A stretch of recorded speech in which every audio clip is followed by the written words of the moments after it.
Hello, and thank you for joining for tonight's story. I hope you enjoy. The Ward Markers. September 14th, 2024, Green River, Wyoming. They say the oldest forests hold memories. Standing on the precipice of the Grace Hollow research platform, gripped by the railing until my knuckles achieved the pallor of bone, I began to understand that those memories are not always benign. Before me stretched the untouched wilderness of Yellowstone National Park Sector 7R, the Research Prohibition Zone, a 12,000-acre expanse that had been sealed from civilian access since the park's establishment in 1872. The reasons for the prohibition had always been vague: geological instability, endangered species protection, indigenous land claims. But 50 years of petitioning had finally yielded results. The National Park Service, driven by budgetary concerns and mounting pressure from the scientific community, had granted our team a 72-hour research window. 72 hours in the oldest forest in North America, where individual trees dated back to before the birth of Christ, where the undergrowth had never been disturbed by human footsteps. My name is Dr. Marcus Vane, and I led the team that would wish we had never set foot on that sacred, terrible ground. The composition of our expedition had been carefully selected through 18 months of psychological evaluation and physical testing. The forest demanded specialists who could work in isolation under extreme conditions, who could maintain scientific objectivity in an environment where communication with the outside world would be limited to satellite uplinks twice daily. Dr. Sarah Chen, age 34, our dendrochronologist, whose work on ancient bristlecone pines had revolutionized our understanding of prehistoric climate patterns. She carried herself with the focused intensity of someone who conversed more easily with trees than with people, her fingers perpetually stained with the black marks of increment borers and carbon dating reagents. Dr. James Hawk Blackwood, age 52, our indigenous ethnobotanist and cultural liaison. Hawk was of Northern Cheyenne descent, though he preferred to let his scholarship speak for itself. He had spent 30 years collecting oral histories from tribes across the American West, documenting traditional ecological knowledge that modern science was only beginning to understand. His weathered face bore the lines of countless seasons spent in the wilderness, and his dark eyes seemed to look past surface appearances into something deeper. Dr. Elena Rodriguez, age 29, our soil microbiologist, whose groundbreaking work on fungal networks had earned her a MacArthur Fellowship at an almost embarrassingly young age. She was brilliant, enthusiastic, and possessed of a stubborn optimism that often served as counterbalance to my own skeptical nature. Her laboratory at Stanford had identified over 300 previously unknown fungal species in Oregonian old-growth forests, and she believed Sector 7R might contain organisms that could revolutionize medicine, agriculture, and our understanding of planetary biology. And myself, 42 years old, divorced, childless, possessed by an obsession with virgin forest ecosystems that had cost me 2 marriages and any semblance of a normal life. I had dedicated myself to studying the last truly untouched places on Earth, driven by a conviction that only in such locations could we understand what the world had been before humanity's touch. Sector 7R represented the culmination of my career, the site that would cement my legacy in the annals of forest ecology. The journey to our base camp had required 3 days of hiking through increasingly restricted terrain. We had been required to surrender our personal electronic devices: no phones, no music players, no recreational technology of any kind. The Park Service provided us with research-grade equipment: acoustic monitoring arrays, soil sampling cores, air quality sensors, and portable weather stations. We carried satellite communicators for emergencies, though the coverage maps indicated we would be operating at the very edge of viable signal reception. The forest changed as we descended into the valley. Not gradually, as one might expect, but suddenly, as though we had crossed an invisible threshold. The character of the trees shifted from standard lodgepole pine and Douglas fir to species I could not immediately identify. The bark took on strange configurations, spiraling patterns that seemed almost deliberate, grown rather than random. The canopy closed above us like a cathedral ceiling, admitting only fractured light that danced in impossible patterns across the forest floor. "The air tastes different here," Alina remarked on our third day of descent, pausing to adjust her pack. She removed a water bottle and drank deeply, then offered it to me. I accepted and immediately understood what she meant. The water carried an aftertaste of copper and something else, something organic and ancient, like the breath of a creature that had been sleeping for millennia. "Mineral content," I suggested, though my voice lacked conviction. "The geological surveys indicate unusual iron deposits in this valley." Hawk had stopped several meters ahead, standing motionless before a towering Douglas fir that dwarfed even the ancient specimens we had passed. He had removed his hat, a battered canvas cap that had accompanied him through 30 years of field work, and held it over his heart. His lips moved silently, forming words I could not hear. "Hawk," I called, "is something wrong?" He turned slowly, and I saw something in his expression that I had never observed in our 2 years of professional association, genuine fear quickly masked by his customary composure. "We should not be here," he said quietly. "This place, it is not for the living." Sarah laughed, the sound sharp and unexpected in the cathedral silence of the forest. "Superstition, Hawk. I never took you for the type." "I'm not superstitious, Sarah. I am educated in traditions that your scientific reductionism dismisses as primitive folklore." His voice carried no anger, only weary resignation. "The Cheyenne have stories about this valley, stories that predate the establishment of Yellowstone by centuries, stories about a creature that wears the skin of those it kills, that can mimic any voice it has heard, that hunts not for food but for the pleasure of the hunt itself."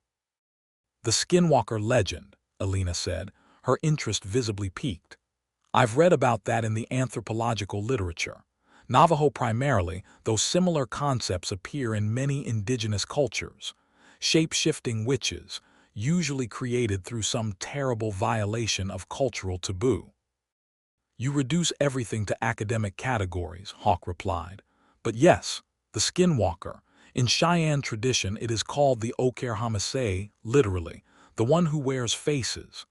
And this valley, according to our oldest stories, was sealed to contain such a being." I felt the familiar frustration that Hawk's cultural narratives often provoked in me. As scientists, we were bound to observable phenomena, to hypothesis and experiment. Yet I could not deny that the forest felt different here, heavier, older, somehow aware in a way that challenged my materialist worldview. "We have permits, Hawk," I said gently, trying to balance respect for his beliefs with the necessities of our mission. 72 hours of research access. The Park Service has determined that the risks are acceptable." "The Park Service knows nothing of what sleeps here," Hawk replied. But he shouldered his pack and continued walking, and I allowed myself to believe that his concerns were merely the residue of cultural programming, easily dismissed in the face of scientific necessity. This was my first mistake. We reached our designated base camp at 16:42 hours, according to Alina's chronometer. The site had been selected by satellite imaging, a small clearing that appeared to offer flat ground for our tents and equipment. As we emerged from the tree line, however, we found something that no satellite image had revealed. The clearing was not natural. At its center stood a ring of boulders, each standing approximately 3 meters high, arranged in a perfect circle with a diameter of perhaps 30 meters. The stones were weathered to the color of old bone, covered in lichens that gleamed phosphorescent in the fading light. And upon every surface, upon every face of every stone within the circle, symbols had been carved with stunning precision. Sarah was the first to approach, her scientific curiosity overwhelming any instinctive caution. She produced her digital camera and began photographing the nearest stone, her fingers working automatically despite the tremor I noticed in her hands. "These are extraordinary," she breathed. "The carving technique. It's unlike anything I've seen. Not pecking, not abrasion, almost as if the stone itself had been persuaded to form these patterns." Hawk had halted at the edge of the circle, his face gone pale beneath his weathered tan. "Wards," he whispered. "These are warding marks, protection symbols." I moved to examine the nearest carving. The symbol consisted of concentric circles surrounding what appeared to be a stylized human figure, though distorted in ways that made my eyes ache. The figure seemed to be wearing something, a cloak, perhaps, or a second skin. Around the central image, angular marks spiraled outward in patterns that suggested both order and chaos, containment and escape. "This looks like Proto-Puebloan influence," Alina said, consulting her tablet. "Though much more sophisticated than anything from that tradition. And these angular marks, they resemble something I saw in a monograph on Northwest Coast protective totems." "They are much older than Puebloan," Hawk said. His voice had taken on a flat, distant quality, as though he were reciting from memory rather than speaking from immediate experience. "These marks were made by the ancestors of my people, in the time before Europeans came to this continent, in the time before memory. They are designed to contain something, to keep something inside this circle." "Which would make this an excellent location for our base camp," Sarah said briskly, though I noted that she had retreated several steps from the nearest stone. "If these symbols represent some kind of protective magic, then logically we should be safer here than anywhere else in the valley." "The symbols do not protect what is inside the circle," Hawk said. "They protect the world outside from what is inside." We set up camp despite his warnings, though I could not fail to notice that Hawk positioned his tent as close to the edge of the clearing as possible, placing maximum distance between himself and the ring of stones. The sun had descended below the canopy, and the forest entered that transitional period between day and night when shadows seem to possess their own agency, moving in peripheral vision beyond the reach of rational explanation. I assigned Alina to prepare our evening meal, dehydrated rations supplemented with foraged mushrooms that Hawk had identified as edible. Sarah worked on her initial photographic inventory of the stone circle, capturing thousands of images that would later be subjected to computational analysis. I attempted to establish our satellite uplink, eventually succeeding after 20 minutes of signal searching. The transmission to Park Service headquarters was brief and routine. Coordinates confirmed, team intact, initial observations promising. I did not mention the stone circle or Hawk's warnings. There would be time for such reporting once we had established the scientific validity of our preliminary impressions. After dinner, we gathered around our small camp stove. There would be no open fire, per Park Service regulations in high-risk drought conditions, and reviewed the day's observations. Alina had collected soil samples from 3 locations surrounding the clearing, preliminary analysis, revealing fungal densities exponentially higher than any previously recorded in North American forests.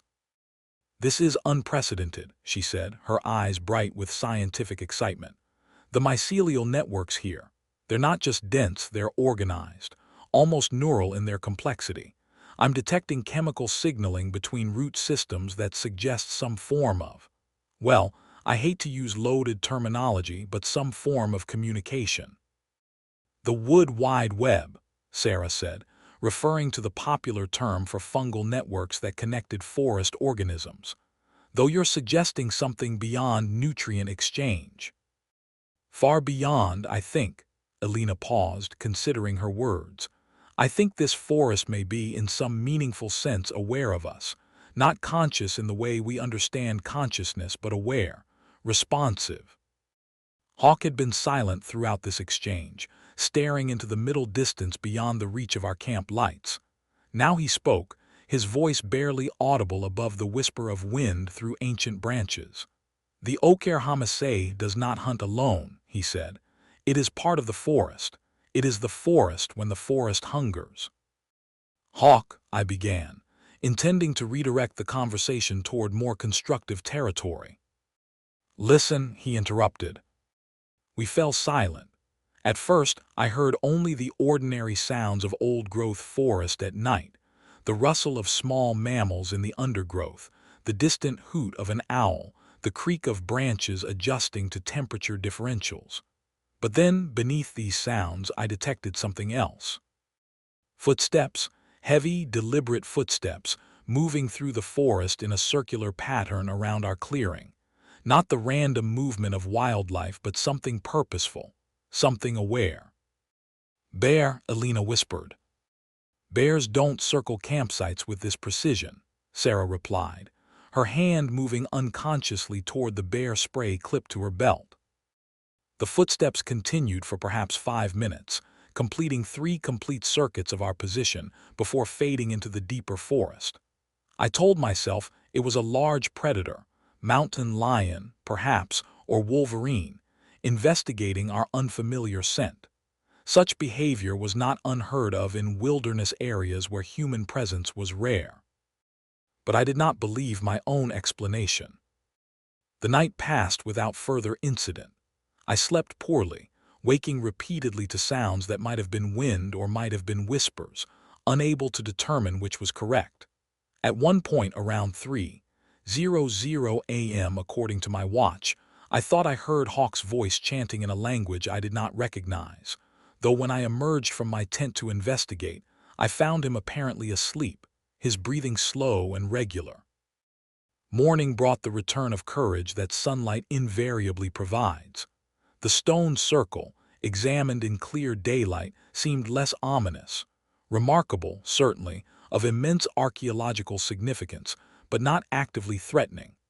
I reminded myself that fear was a primitive response, evolutionarily useful for survival but counterproductive to scientific inquiry. We had entered the forest to study it. Whatever we found, we would document, analyze, and understand. This was the covenant of science, the obligation that justified our presence in this forbidden place. I did not yet understand that some things cannot be understood, only survived. September 15, 2024, Sector 7R Base Camp, 06:30 hours. The dawn revealed what the darkness had concealed. I emerged from my tent at first light, expecting the ordinary beauty of ancient forest in morning sun, and instead discovered that our understanding of this place had been catastrophically insufficient. Hawk was already awake, standing motionless at the edge of the stone circle, his body angled toward the eastern horizon as though receiving transmission from some invisible broadcast.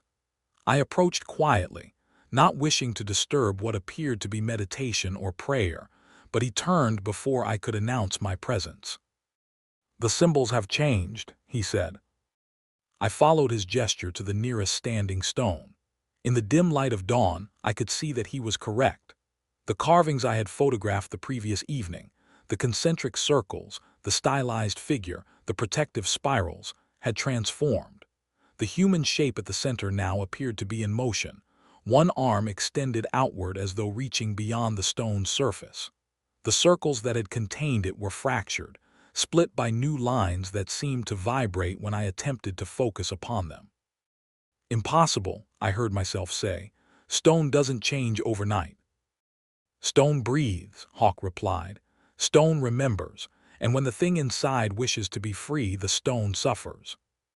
Sarah emerged from her tent, camera already in hand, and I watched the scientific method assert itself against the impossible. She photographed the transformed symbols, then compared her images to those from the previous evening, her laptop screen casting harsh blue light across her face as she worked through the analysis. "Digital manipulation," she concluded, though her voice betrayed doubt. "Someone has altered the files in my camera." "Who?" Alina asked, emerging with her coffee apparatus. "We're 4 days from any other human being." The camera could have been compromised before we entered the sector, Sarah persisted, but she did not sound convinced. She approached the stone directly, running her fingers along the carved surface. The wear patterns, they're consistent with centuries of weathering. These grooves weren't made yesterday. They weren't made last week. They were made millennia ago, and yet they depict something that wasn't there yesterday.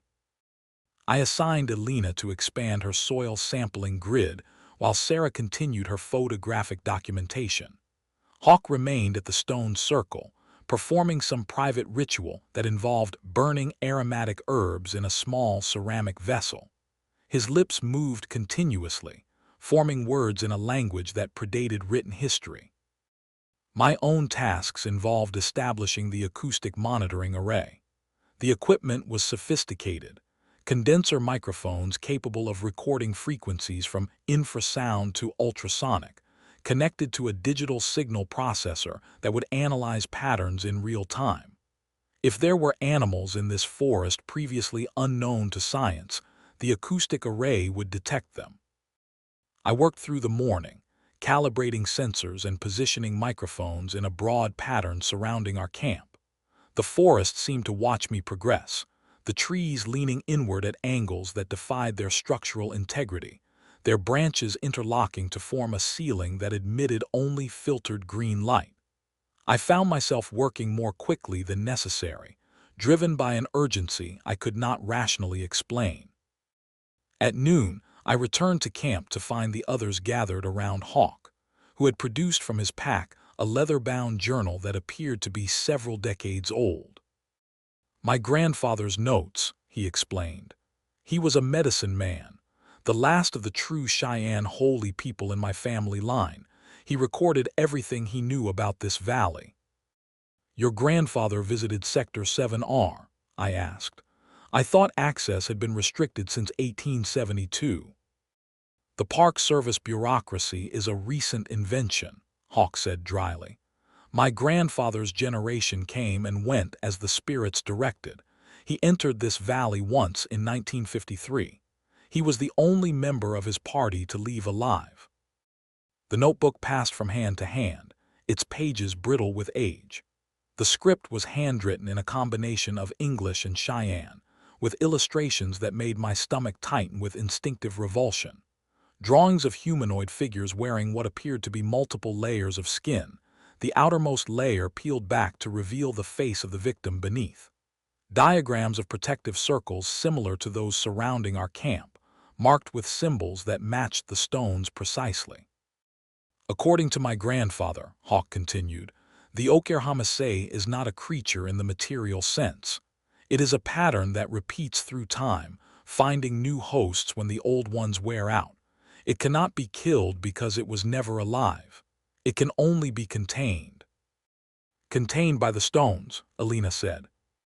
Contained by belief. The stones are markers, reminders of the compact that binds it here. The actual containment is maintained by attention, by awareness, by the focused scrutiny of those who remember. And now we have distracted it, Sarah said slowly. Now we have been noticed. The afternoon passed in uneasy cooperation. We continued our scientific work, Alina drilling soil cores, Sarah photographing bark patterns, Hawk collecting samples of the unusual lichens that carpeted the stone surfaces. But every action was accompanied by a persistent sensation of being observed. I found myself turning repeatedly toward the tree line, expecting to find watching eyes, finding only shadow and the suggestion of movement at the edge of vision. The acoustic array began producing anomalous readings at 14:00 hours. Alina, who had taken responsibility for monitoring the data stream, called us together to examine the display. These frequencies are impossible, she said, pointing to the spectrograph. Infrasound below 20 Hz but with harmonics extending into the ultrasonic range. No known biological source produces this pattern. Geological, I suggested. There's no seismic activity in the area, and the pattern, look at the temporal structure, it's rhythmic, it's organized. The waveform on the screen resembled nothing so much as breathing, deep, slow breaths, steady and deliberate, emanating from multiple sources distributed throughout the forest around our position. The array indicated at least 7 distinct sources, arranged in a pattern that resembled the stone circle itself. "It's circling us," Sarah said. "It's always circling," Hawk replied. "It has been circling this valley since before human memory." We discussed the possibility of terminating the expedition. I raised the issue directly after dinner, around 19:00 hours, when the sun had descended below the canopy and the first stars became visible through breaks in the foliage. "File a distress call," Elena suggested. "Site equipment malfunction." "We have 72 hours of access," I reminded her. "If we evacuate now, we lose the opportunity permanently. The Park Service will never grant another permit. This data could revolutionize our understanding of old-growth ecosystems." "This data could get us killed," Sarah said flatly. "Based on what?" "Nocturnal sounds. Carvings that change appearance depending on lighting conditions. Hawk's grandfather's ghost stories. We're scientists, not superstitious children." "I saw it," Hawk said. The statement fell into our conversation like a stone into still water. "When?" I asked. "This afternoon, while you were calibrating the northern sensors. I was gathering lichen samples near the eastern stones, and I saw it watching from the trees." "Saw what exactly?" "A deer. At first I thought it was a deer. It had the shape of a deer, the coloring, but the proportions were wrong, the neck too long. The legs," he paused, searching for words. "The legs bent in the wrong direction, and the eyes, deer do not have human eyes." "You saw a deer with unusual physical characteristics," I said, deliberately using clinical language. "Possibly an individual with birth defects. Possibly an optical illusion created by lighting conditions, not evidence of supernatural entities." "It spoke to me," Hawk continued, ignoring my skepticism. "It said my name. It said it in my mother's voice." The silence that followed was broken only by the ordinary sounds of evening forest. I wanted to dismiss Hawk's testimony as the product of stress and cultural suggestion, but I could not forget the footsteps I had heard the previous night, the sensation of purposeful observation that had accompanied our every action. "We remain," I decided, "but we maintain a watch system, 2 people awake at all times, armed with bear spray and emergency flares. Sarah, you take first watch with Elena. Hawk and I will relieve you at midnight." The arrangement was inadequate, I realize now. What good are bear spray and flares against something that can wear your dead mother's face? Sarah and Elena settled into position by the stone circle, equipped with thermal imaging binoculars and the satellite communicator. Hawk and I retreated to our tents, though neither of us slept. At 21:30 hours the sounds began. They were subtle at first, the creak of branches that might have been wind, the rustle of leaves that might have been small animals. But gradually they organized themselves into distinct forms. Footsteps. Heavy, deliberate footsteps circling our camp at a distance of perhaps 50 meters. I emerged from my tent to find Elena already standing with the thermal binoculars, scanning the tree line. "Large heat signature," she reported. "Too large for any native species, moving on 2 legs. Bear standing upright. Bears don't move like that. It's pacing methodically, like someone walking a perimeter." Sarah emerged from her position by the stones, her face pale in the light of her headlamp. "The symbols are glowing," she said. I turned to the nearest standing stone. She was correct. The carved lines emitted a faint, phosphorescent light, not bright enough to illuminate the surrounding area, but sufficient to make the symbols visible in the darkness. The effect resembled bioluminescence, though stone does not produce such phenomena. "Chemical reaction," I heard myself saying. "Some mineral in the rock activated by temperature change." No one believed me. but we allowed the fiction to stand because the alternative was too terrible to accept. The pacing continued for 3 hours. Whoever, whatever, kept that perimeter never approached closer than 40 meters, never retreated further than 60. The thermal signature remained visible on Alina's scan, a blot of red-on black that moved with mechanical regularity. At 23:47, according to the expedition log, the pacing stopped. "It's moving away," Alina reported, tracking the heat signature through the binoculars, heading east toward the ravine. We allowed ourselves to believe the danger had passed, that whatever creature had investigated our camp had determined we were not prey worth pursuing. This was our second mistake. The voice came at 00:12 hours. I was in my tent, reviewing acoustic data on my laptop, when I heard my name spoken from outside the fabric barrier. The voice was Alina's, her precise, enthusiastic tone, the slight accent from her childhood in Mexico City. "Marcus, can you come out? I found something you need to see." I almost responded. I almost unzipped the tent and followed that familiar voice into the darkness. But something stopped me. Some instinct older than rational thought, some recognition that the cadence was wrong, the intonation slightly off, as though the voice were being worn rather than produced. "Alina is on watch with Sarah," Hawk's voice came through the tent wall, speaking from his own shelter. "I can see them by the stones. Whoever is speaking, it is not Alina." The thing outside laughed. It was Alina's laugh, perfectly replicated, containing all the warmth and intelligence of the woman herself. "You're confusing me with Sarah," it said. "It's an easy mistake. We're both so similar, aren't we? Both trying so hard to be taken seriously in a field that doesn't value women." "Ignore it," Hawk instructed. "It cannot enter the circle, the wards still hold." "The wards are cracking, old man," the voice replied, and now it carried multiple tones as though several people were speaking simultaneously through Alina's mouth. "They've been cracking for decades. You know this. You feel it in your bones. The compact grows weak and I grow strong."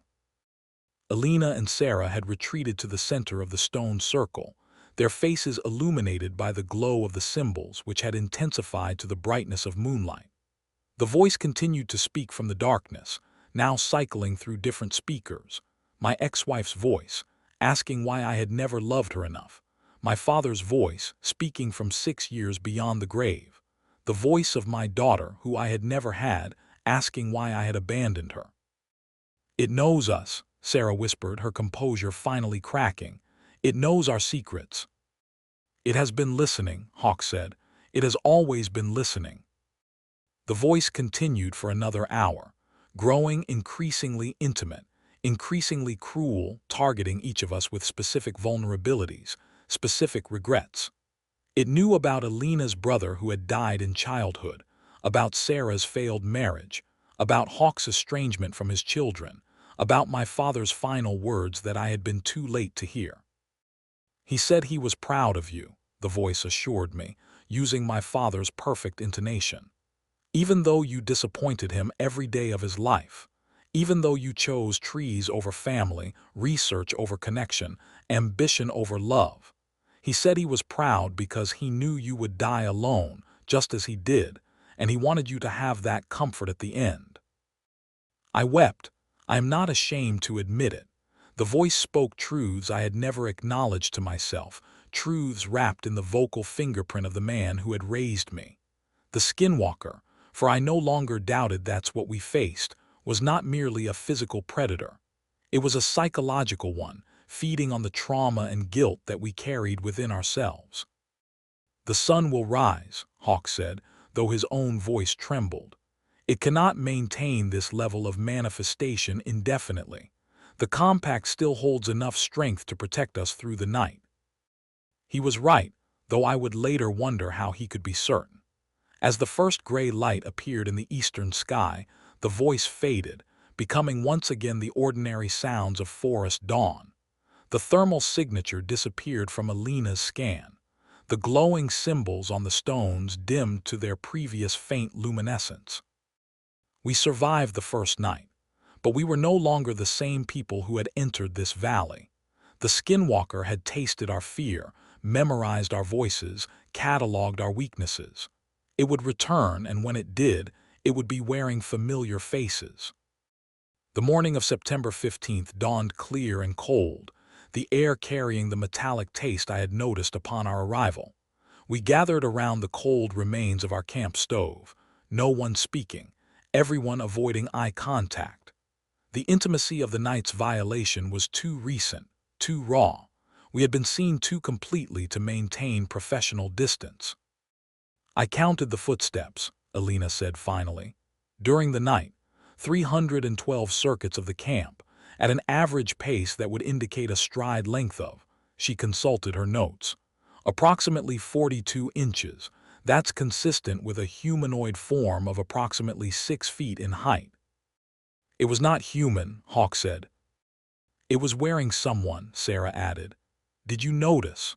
The voice kept shifting. It wasn't just mimicking, it was trying on different personalities, like someone browsing through a wardrobe.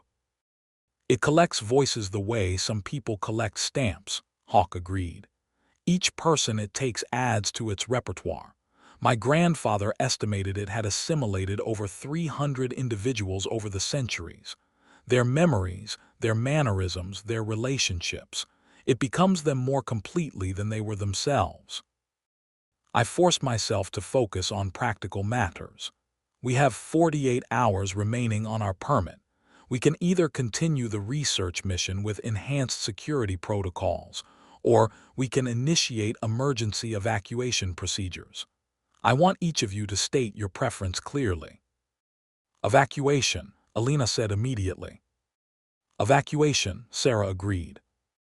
Hawk was silent for a long moment, staring at the stones that surrounded us.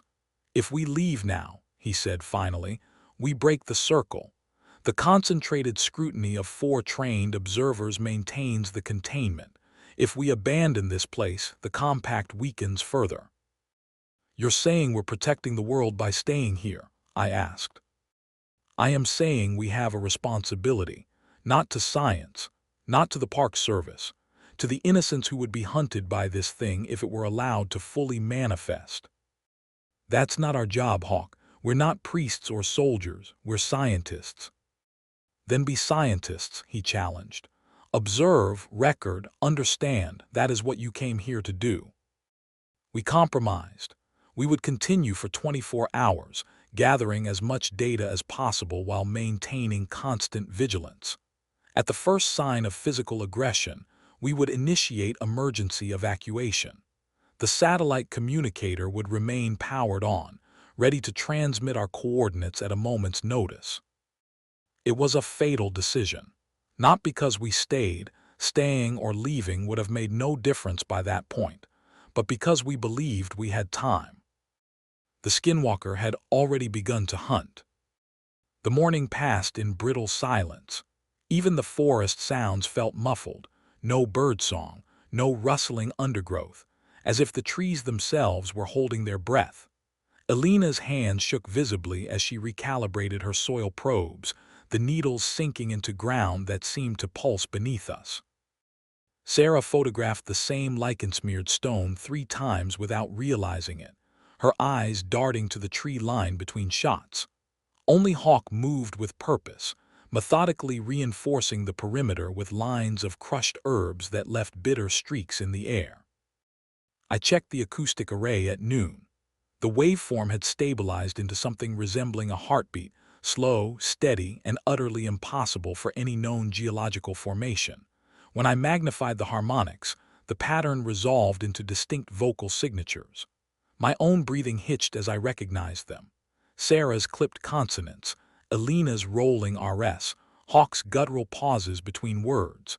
It was assembling our voices like a composer arranging a symphony. At 14:37, the first scream tore through the forest, a raw, wet sound that didn't belong to any of us. Alina dropped her soil sampler. The needle snapped against a rock with a sound like a breaking bone. "Northwest quadrant," Sarah whispered, pointing toward a dense thicket of aspen whose leaves trembled without wind. "It's close." The scream didn't repeat. Instead, we heard wet clicking sounds, like a deer's hooves on stone, but slower, deliberate, calculating the distance between steps. Sarah's thermal binoculars showed nothing. No heat signature, she breathed. Whatever made that sound, it's matching ambient temperature. The clicking stopped abruptly. A single leaf detached from an aspen branch, spinning slowly to the forest floor. Then, silence so complete it rang in my ears like tinnitus. Alina's fingers dug into my forearm. "It's learning," she whispered. "Thermal camouflage means it's adapting to our detection methods." File III, The First Hunt. September 15th, 2024, Sector 7R Base Camp, 14:48 hours. The silence lasted 17 minutes. I counted each second on my watch, the digital display glowing toxic green in the unnatural twilight beneath the trees. When the voice came, it was Hawk's, but wrong. Too smooth. Like hearing your own voicemail greeting played back with perfect, soulless replication. The voice called from the northwest thicket, Hawk's exact cadence but stripped of warmth. "Sarah, come look at this lichen formation.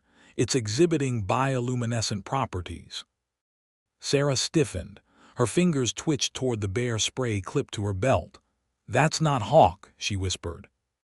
Sarah's fingers tightened around the bare spray. The voice came again, Hawk's, but stretched thin like a recording played at the wrong speed. "Sarah, come here." Each word dripped with something hungry beneath the mimicry. Hawk himself stood frozen 5 feet to my left, his lips pressed into a bloodless line. The realization hit like ice water. Whatever was calling to Sarah wasn't just imitating him. It was performing him. Sarah's breath came in shallow bursts, her knuckles white around the bare spray. The voice called a third time, Hawk's exact phrasing from yesterday when he'd shown her the luminescent moss, but now with a wet, clicking undertone. "Sarah, the pattern resembles neural networks. You'll want to photograph this." I saw the exact moment her scientific curiosity warred with primal terror. Her foot shifted forward half an inch before she locked her knees. "Don't," Hawk murmured. "It's learning how we think." The scream that answered Hawk's warning didn't come from the thicket. It came from Alina's throat, raw and sudden, as she pointed southwest. There, between 2 leaning pines, stood something wearing Sarah's face. Not Sarah, too tall. The limbs stretched just beyond human proportion, the fingers twitching with unnatural articulation. It smiled with Sarah's teeth, but the gums bled black. Sarah's scream choked off into silence as the thing wearing her face took a step forward. The movement all wrong, like watching a marionette operated by someone who'd never seen a human walk. Its head tilted too far to the left, exposing the jagged line where Sarah's features stitched into something leathery and dark beneath.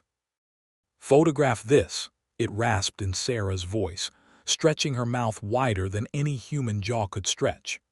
Black fluid dripped from its chin onto the pine needles below, steaming where it touched the ground. The thing wearing Sarah's skin took another step, and the forest exhaled around it, branches creaking, leaves shivering though there was no wind. I grabbed Alina's wrist, feeling her pulse rabbiting against my fingers. "Don't look at its eyes," Hawk hissed, but it was too late. The thing locked onto Alina's gaze, and its smile split wider, lips peeling back until Sarah's familiar freckles stretched across cheeks that were now too long, too sharp. Sarah herself stood rigid beside me, her breath coming in shallow gasps.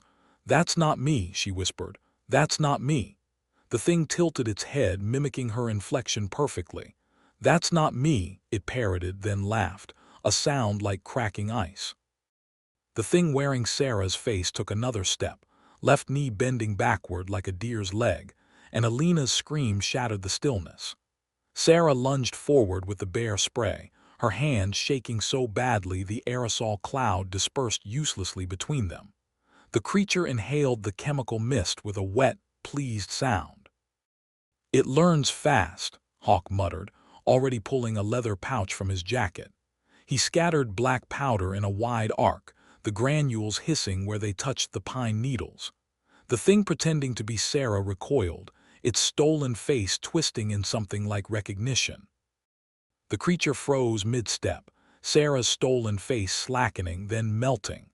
Like wax over a flame, the skin slid downward in grotesque drips, revealing the slick, fibrous muscle beneath. It wasn't just wearing her, it was becoming her. Hawk's powder hissed again as he threw another handful. The thing shuddered, its limbs spasming in disjointed angles. For a heartbeat, I saw its true form, a tangle of sinew and shadows, too many joints, too many teeth, before it collapsed inward with a wet pop. The forest air stank of burnt hair and copper. The silence after its disappearance was worse than the screaming. My ears rang with absence. Alina's fingers dug into my arm hard enough to leave bruises, her breath coming in ragged hitches. Sarah stood frozen, bare spray dangling from limp fingers, staring at the scorched patch of earth where the thing wearing her face had been. Hawk wiped his palms on his jeans, leaving black streaks. "Tobacco ash mixed with red ochre," he said, voice too calm. "Grandfather's recipe. It burns whatever isn't supposed to be." The scorched earth where the creature had stood began to steam. Tiny tendrils of smoke curled upward, carrying the scent of seared meat and something older. Wet stone, deep earth, the iron tang of blood long dried. Sarah's knees buckled. She caught herself on a lichen-crusted boulder, her fingers digging into the grooves of ancient carvings that now pulsed faintly beneath her touch. "Did it?" Alina's voice cracked. "Did it take something from you?" She stared at Sarah's face as if expecting to find gaps. "The thing about horror is that it doesn't wait for you to catch up." Sarah's hands shook as she pressed them against her own face, checking, I realized with dawning nausea, for seams. Hawk didn't reassure her. Instead, he crouched by the scorched earth, fingertips hovering over the steaming ground. "It left a shadow," he murmured. Sarah stumbled back from the boulder, her palms leaving damp streaks on the stone. The carvings beneath her fingerprints glowed faintly, just for a second, before fading back into inert rock. "Did you see that?" Her voice was too loud in the unnatural quiet. Hawk didn't answer. He was tracing the outline of the scorch mark with ritual precision, his fingers never quite touching the ground. The shadow he'd mentioned wasn't a trick of the light, it was a perfect silhouette burned into the earth, like a photographic negative. Sarah's silhouette. The silence lasted longer than any of us could bear. Sarah kept touching her own face, her fingers probing the contours of her cheeks, her jawline, as if checking for inconsistencies. The scorched silhouette on the ground remained stubbornly present, an impossible shadow burned into the earth, Sarah's exact height, her posture frozen mid-step. Alina broke first. "We need to leave," she said, voice cracking. "Now, not in 24 hours, not after more data, now." Sarah's fingers trembled against her own throat, tracing the pulse point like she expected to find it missing. "It took something," she whispered. "I can feel the hollow where it shouldn't be." Her words hung in the metallic air, too heavy to dismiss. Hawk crouched by the scorched silhouette, his knife scraping blackened soil into a leather pouch. "Not took," he corrected without looking up. "Copied, like a spider taking the shape of a leaf." The dirt hissed as it hit the pouch's interior, releasing a scent like burnt hair and wet copper. The sun dipped below the trees too quickly, an unnatural dusk swallowing the valley whole. Shadows stretched like grasping fingers across our campsite as we packed in frantic silence. Equipment abandoned, samples left behind, none of it mattered now.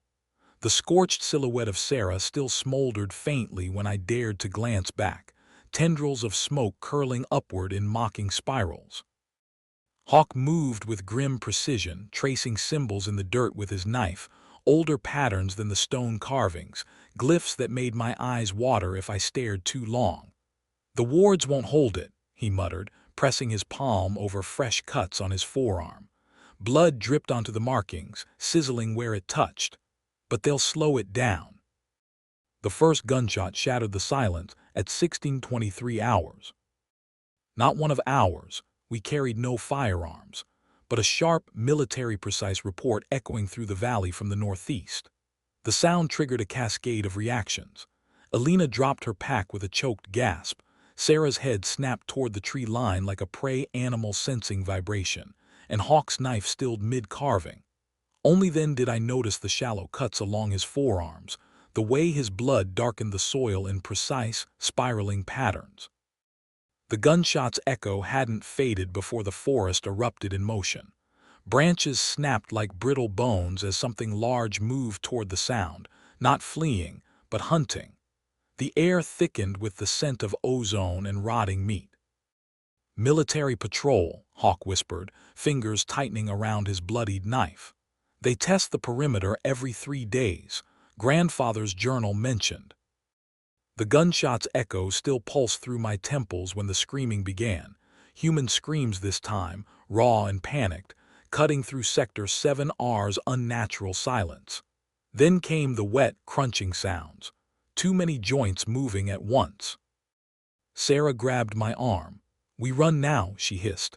Her fingers felt colder than they should have. The scream cut off abruptly, not fading but severed mid-cry. The silence that followed was worse. Alina's backpack lay abandoned where she dropped it, straps splayed like broken limbs. Hawk's blood still dripped onto the symbols he'd carved, each drop hissing as it hit the soil. Sarah's fingers tightened on my arm. "It's using them as bait," she whispered. Her breath fogged in the suddenly frigid air despite the afternoon sun still filtering through the trees. The screams stopped as suddenly as they'd begun. In that silence, we heard the first wet crunch, bone yielding under pressure, cartilage separating with a sound like stepping on wet twigs. Sarah's grip on my arm tightened until her nails bit through my sleeve. "Don't move," Hawk breathed. His knife hovered over a half-completed symbol, blood welling along the fresh cut on his forearm. "It's testing the perimeter." The crunching sounds moved in a slow circle around us, methodical, deliberate, as if the thing was tasting the air between bites. I counted 7 distinct pauses in its circuit, each corresponding to one of the standing stones. The carvings pulsed faintly with each pass, their glow intensifying whenever the wet chewing sounds grew closer. Alina pressed her back against the central boulder, her thermal binoculars trained on the tree line. "No heat signature," she whispered. Her voice had gone flat, clinical, shock setting in. "It's matching ambient temperature again." The crunching sound stopped directly northeast of our position, where the gunshot had originated. A single leaf detached from an aspen branch, spinning lazily through the still air before landing atop the scorched silhouette of Sarah. It burst into flame upon contact, burning blue-green before crumbling to ash. The leaf's ashes scattered across Sarah's scorched shadow, her outline now permanently seared into the earth like a grotesque memorial. Hawk's knife trembled as he completed the final blood symbol, his whispered Cheyenne prayer barely audible over Alina's hyperventilating breaths. The forest exhaled. That's the only way I can describe it, a collective sigh rippling through the aspens, a shift in pressure against my eardrums. Hawk's blood symbols darkened as if absorbing the last of the daylight, their edges writhing like worms in fresh soil. 17:08 hours. The forest held its breath. Sarah's fingers dug into my arm, too cold, too strong. I could feel her pulse through her fingertips, rabbit-quick and erratic. Hawk knelt motionless by his blood markings, knife clenched in white-knuckled fingers. Alina had stopped breathing entirely, her thermal binoculars frozen halfway to her face. The gunshot came again, closer this time, followed by a man's voice shouting orders in clipped military jargon. The words dissolved into static halfway through transmission, as if chewed apart by the metallic air. Alina flinched, her thermal binoculars finally lowering. "They're circling back toward us," she whispered. "The patrol, they don't know." The first soldier emerged from the tree line with his rifle raised, standard-issue camo, polished boots, the kind of clean-shaven professionalism that screamed active duty. His thermal goggles fogged instantly in Sector 7R's metallic air. Behind him, two more soldiers fanned out with textbook perimeter discipline.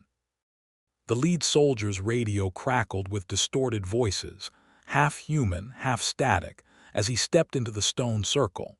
His boot landed directly on Sarah's scorched shadow, and the carvings flared crimson for one heartbeat. He didn't notice. "Civilian research team," the soldier barked, scanning our faces with the detached efficiency of someone used to finding bodies. His gaze skipped over Hawk's blood markings, the abandoned equipment, Alina's shaking hands. "You're outside permitted boundaries." The soldier's rifle barrel gleamed under the unnatural twilight, its muzzle trained somewhere between my chest and Hawk's bloody knife. His radio emitted bursts of static that resolved into half-words: containment breach, thermal anomaly, and finally, my name spoken in Alina's voice before dissolving into electronic screams. "Dr. Vane," the soldier's posture shifted, his trigger finger tensing. His goggles reflected our pale faces back at us, too many eyes, too many mouths. "You weren't on our intel brief." The soldier's radio crackled again, Alina's voice bleeding through the static, pleading in distorted loops. "Help us, it's wearing my face, help us," before cutting to dead air. The soldier didn't react. His goggles were trained past us now, scanning the tree line with mechanical precision. I opened my mouth to warn him, about the carvings, about the thing wearing Sarah's skin, when the forest breathed. A rush of wind stirred the aspens, carrying the scent of wet copper and something older, something that made my teeth ache. The soldier's head snapped toward the sound, rifle rising smoothly to his shoulder. The soldier's radio shrieked, a sound like steel dragged across bone, before exploding in a shower of sparks. His goggles fogged completely black, but he kept aiming at the empty air where the scream had originated. Professional discipline warred with primal terror in the tight lines of his jaw. The soldier fired, 3 rapid shots into nothing, each muzzle flash illuminating the carvings in strobing horror. The stone symbols pulsed crimson in response, drinking the light like blood. His squadmates turned in perfect unison, rifles rising toward the same empty air. The soldier's rifle barrel smoked as the echoes of gunfire faded. His thermal goggles, now completely opaque with condensation, reflected only darkness, yet his head kept twitching toward sounds the rest of us couldn't hear. His squadmates maintained formation, backs pressed together in a triangle, but their boots had begun to slide unnaturally across the moss, as if the ground itself was shifting beneath them. Hawk's knife flashed in the dying light as he carved one last symbol into his palm. Blood dripped onto the soldier's polished boot, sizzling where it touched the leather. The man didn't flinch. None of them did. They were too focused on the empty air where their rifles pointed, their fingers frozen on triggers. The soldier's radio crackled back to life, not with static but with my own voice, recorded from earlier that morning. "We have 48 hours remaining on our permit." The playback distorted, stretching the words unnaturally until it became a child's whimpering plea. The soldier's grip on his rifle faltered. Hawk lunged forward, pressing his bleeding palm against the soldier's chest. The man gasped, not in pain but recognition, as if waking from a dream. His goggles cleared for one terrible second, and I saw his pupils dilate as he stared past us, into the trees.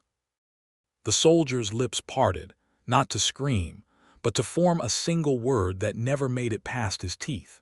His pupils contracted to pinpricks, reflecting something vast and shifting in the space behind us. The carvings pulsed in time with his ragged breaths, their glow deepening to arterial crimson as Hawk's blood dripped onto the moss between them. Alina grabbed my wrist.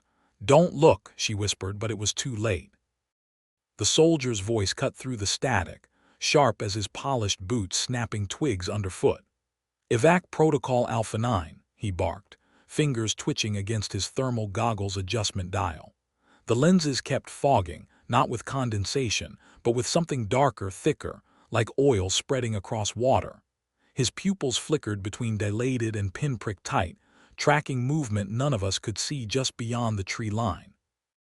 The soldier's radio spat out another burst of static, this time resolving into Hawk's voice, but wrong, stretched thin like a wire about to snap. "You weren't supposed to see the carvings," it whispered. The soldier's hands shook as he ripped off his goggles. The lenses weren't fogged. They were filled with moving shadows. Behind him, the trees exhaled. Branches creaked under the weight of something that hadn't been there a moment ago, something tall and jointed wrong, wearing the tattered remains of a park ranger's uniform. Its head turned too far to the left, revealing the jagged seam where human skin stitched into something leathery beneath. The soldier's rifle hit the moss with a muffled thud. His hands rose toward the thing wearing the ranger's face, not in defense, but in slow, dawning recognition. "Captain," his voice cracked like a boy's. The creature smiled with the captain's teeth, black bile bubbling between them. Hawk shoved the soldier backward just as the thing lunged. Its fingers, too long, too many, raked through empty air where the man's throat had been. Alina screamed, scrambling behind the central boulder as the other soldiers opened fire. Bullets tore through the creature's stolen uniform, revealing glimpses of shifting muscle beneath. It didn't bleed. It unfolded. The creature's limbs snapped outward in a grotesque parody of military salutes, too many elbows bending in impossible directions, as bullets tore through its stolen uniform. Each impact revealed wet, glistening muscle that pulsed with unnatural vitality. It didn't stagger. It absorbed the gunfire like rainfall into thirsty earth. Hawk's knife flashed in the fading light as he carved another symbol across his palm. His blood splattered across the moss in perfect droplets that sizzled where they landed. The soldiers' disciplined formation, fractured as the thing wearing their captain's face unfolded further, ribs splitting open like a grotesque flower blooming, revealing a second set of jaws lined with needle-thin teeth. The air turned thick with the stench of gunpowder and something deeper, wet earth, rusted iron, the cloying sweetness of rotting meat. The creature's stolen skin split vertically down the torso, peeling back like old wallpaper to reveal pulsing strands of muscle that writhed independently. Bullets passed through it now, leaving temporary holes that sealed instantly with a sound like Velcro tearing. Alina's scream cut short as the thing's secondary jaws snapped toward her, but not to bite, to speak. The voice that emerged was a perfect replica of the soldier's, layered with static from his ruined radio. "You left the circle." The creature's stolen voice hit me like a physical blow, those 4 words carrying the weight of a death sentence. I realized 3 things simultaneously. The soldiers had breached the stone circle's perimeter, Alina was now outside the protective carvings, and the Skinwalker had just declared its hunting grounds. 1749 hours, the forest stopped breathing. The creature's stolen voice hung in the air. "You left the circle," as Alina scrambled backward, her boots scraping against loose shale. The soldiers kept firing, their bullets punching through the thing's unfolding flesh with wet thuds that no longer seemed to matter. Hawk was chanting now, low and guttural, his bleeding palms pressed against the oldest carving on the central boulder.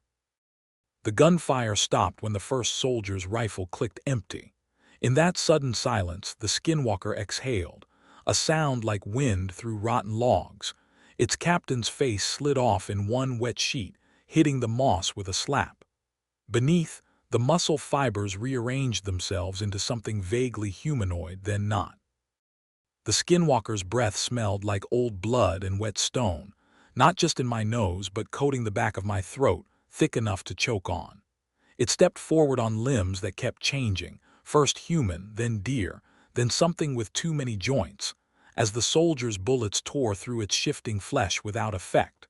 One of them screamed as his rifle jammed, the barrel warping like melted plastic in his hands. Hawk's chant rose to a shout, his blood-smeared palms leaving dark handprints on the central boulder. The carvings pulsed in response, their glow intensifying until the shadows between the trees writhed like living things. The Skinwalker hesitated mid-step, its half-formed face tilting toward the stones with something almost like recognition.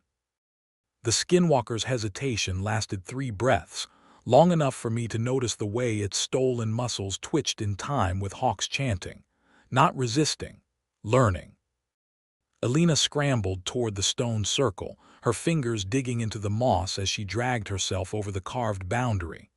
The Skinwalker's head snapped toward her, joints popping wetly. It took a step, left foot human, right foot elongating into a cloven hoof mid-stride.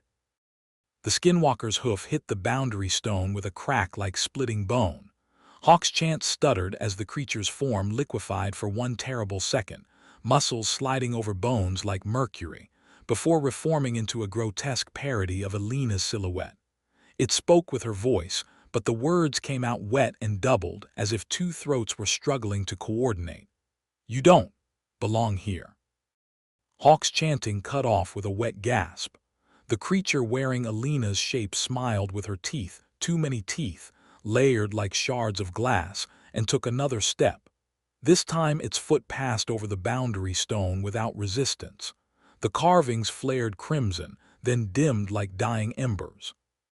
Sarah grabbed my arm, her fingers icy. "It's adapting," she whispered. Her breath fogged in the sudden chill, though sweat slicked her temples. The soldiers had stopped shooting.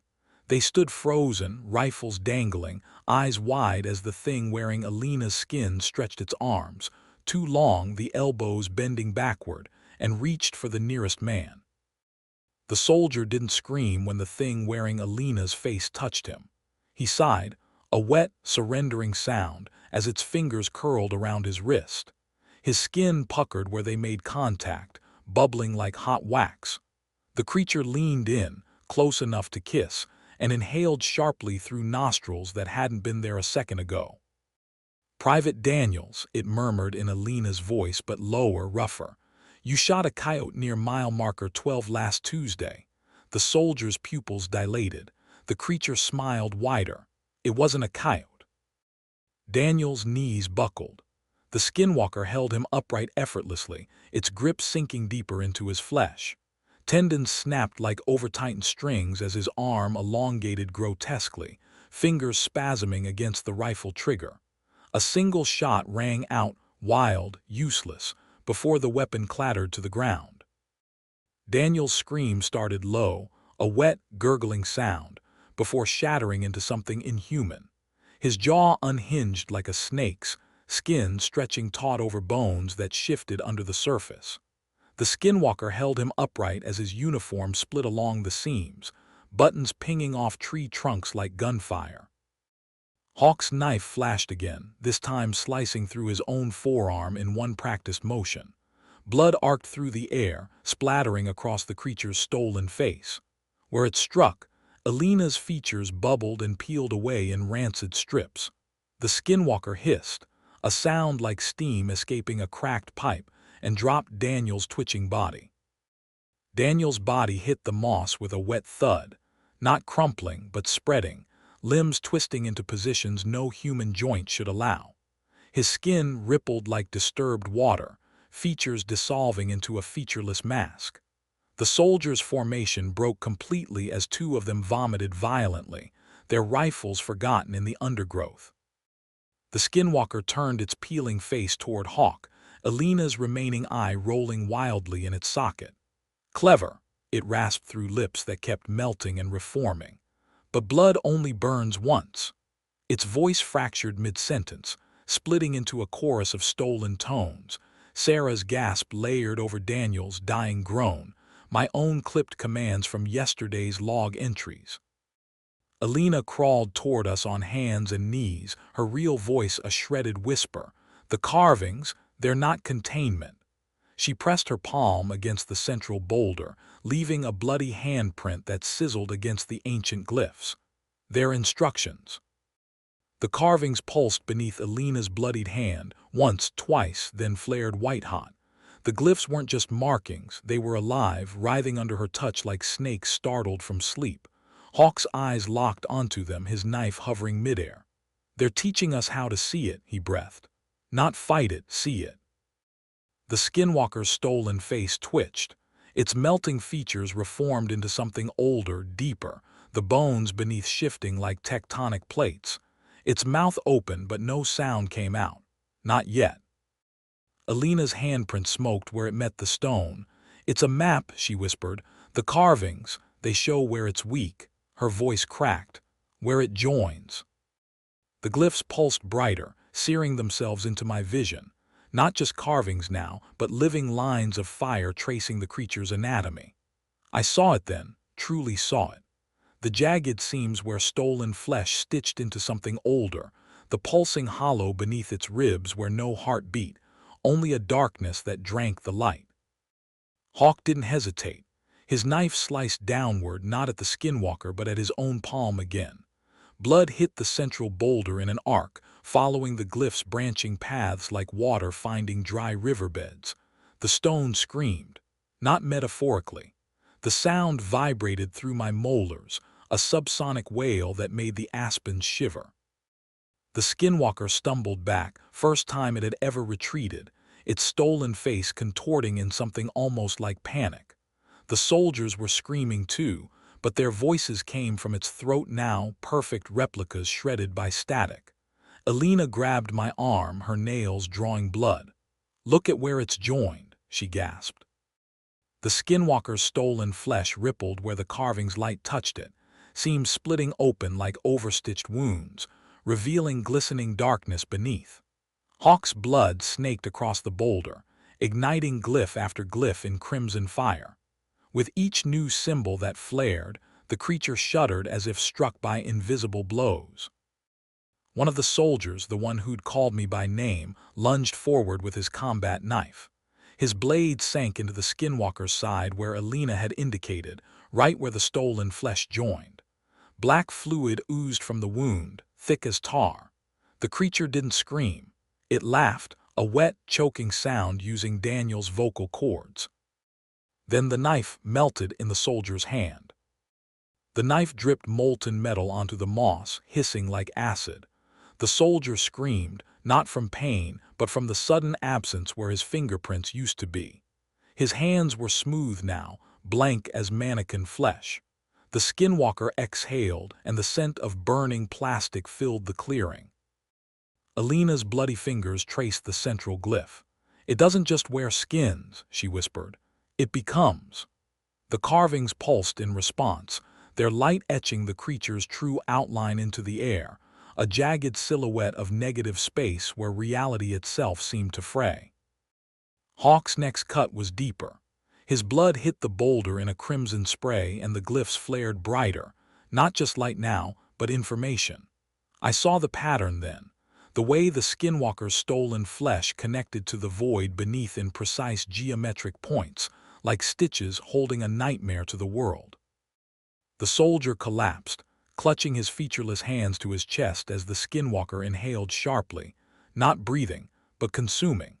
The air itself seemed to warp around its gaping maw, distorting the soldier's screams into something thin and metallic. Hawk's blood still dripped onto the glyphs, each drop sizzling like water on a hot skillet. The carvings pulsed brighter, their light etching jagged lines across the creature's form, a living blueprint of its stolen anatomy. I saw it then, the frayed seams where human skin grafted onto something older, the hollow beneath its ribs where darkness pooled like congealed ink. Alina's voice cut through the ringing in my ears. The joints. It's weakest where it joins asterisk. Hawk moved first. His knife flashed, not at the Skinwalker but at his own forearm again. Blood arced through the air, splattering across the creature's exposed seams. Where it struck, the stolen flesh blackened and curled like burning parchment. The Skinwalker recoiled with a sound like ripping canvas, its borrowed face sliding askew to reveal glistening muscle beneath. The Skinwalker's scream wasn't sound, it was pressure, a force that slammed against my eardrums like a fist. The trees bent away from it, branches snapping under invisible weight. Hawk's blood still dripped from his forearm, but the droplets hung suspended in midair now, trembling as if caught in a spiderweb. Alina lunged forward with a rock clutched in her bleeding hand. She brought it down on the Skinwalker's exposed seam where Hawk's blood had blackened the flesh. The impact made a wet crunch, not bone, but something softer, like puncturing a rotten fruit. The creature's stolen face spasmed, melting into a dozen different expressions before settling on Sarah's wide-eyed terror. "Stop," it begged in Sarah's voice, lips splitting at the corners. "You'll kill us both." The Skinwalker's plea hung in the air, Sarah's exact inflection, right down to the breathy hitch she got when terrified. I almost faltered.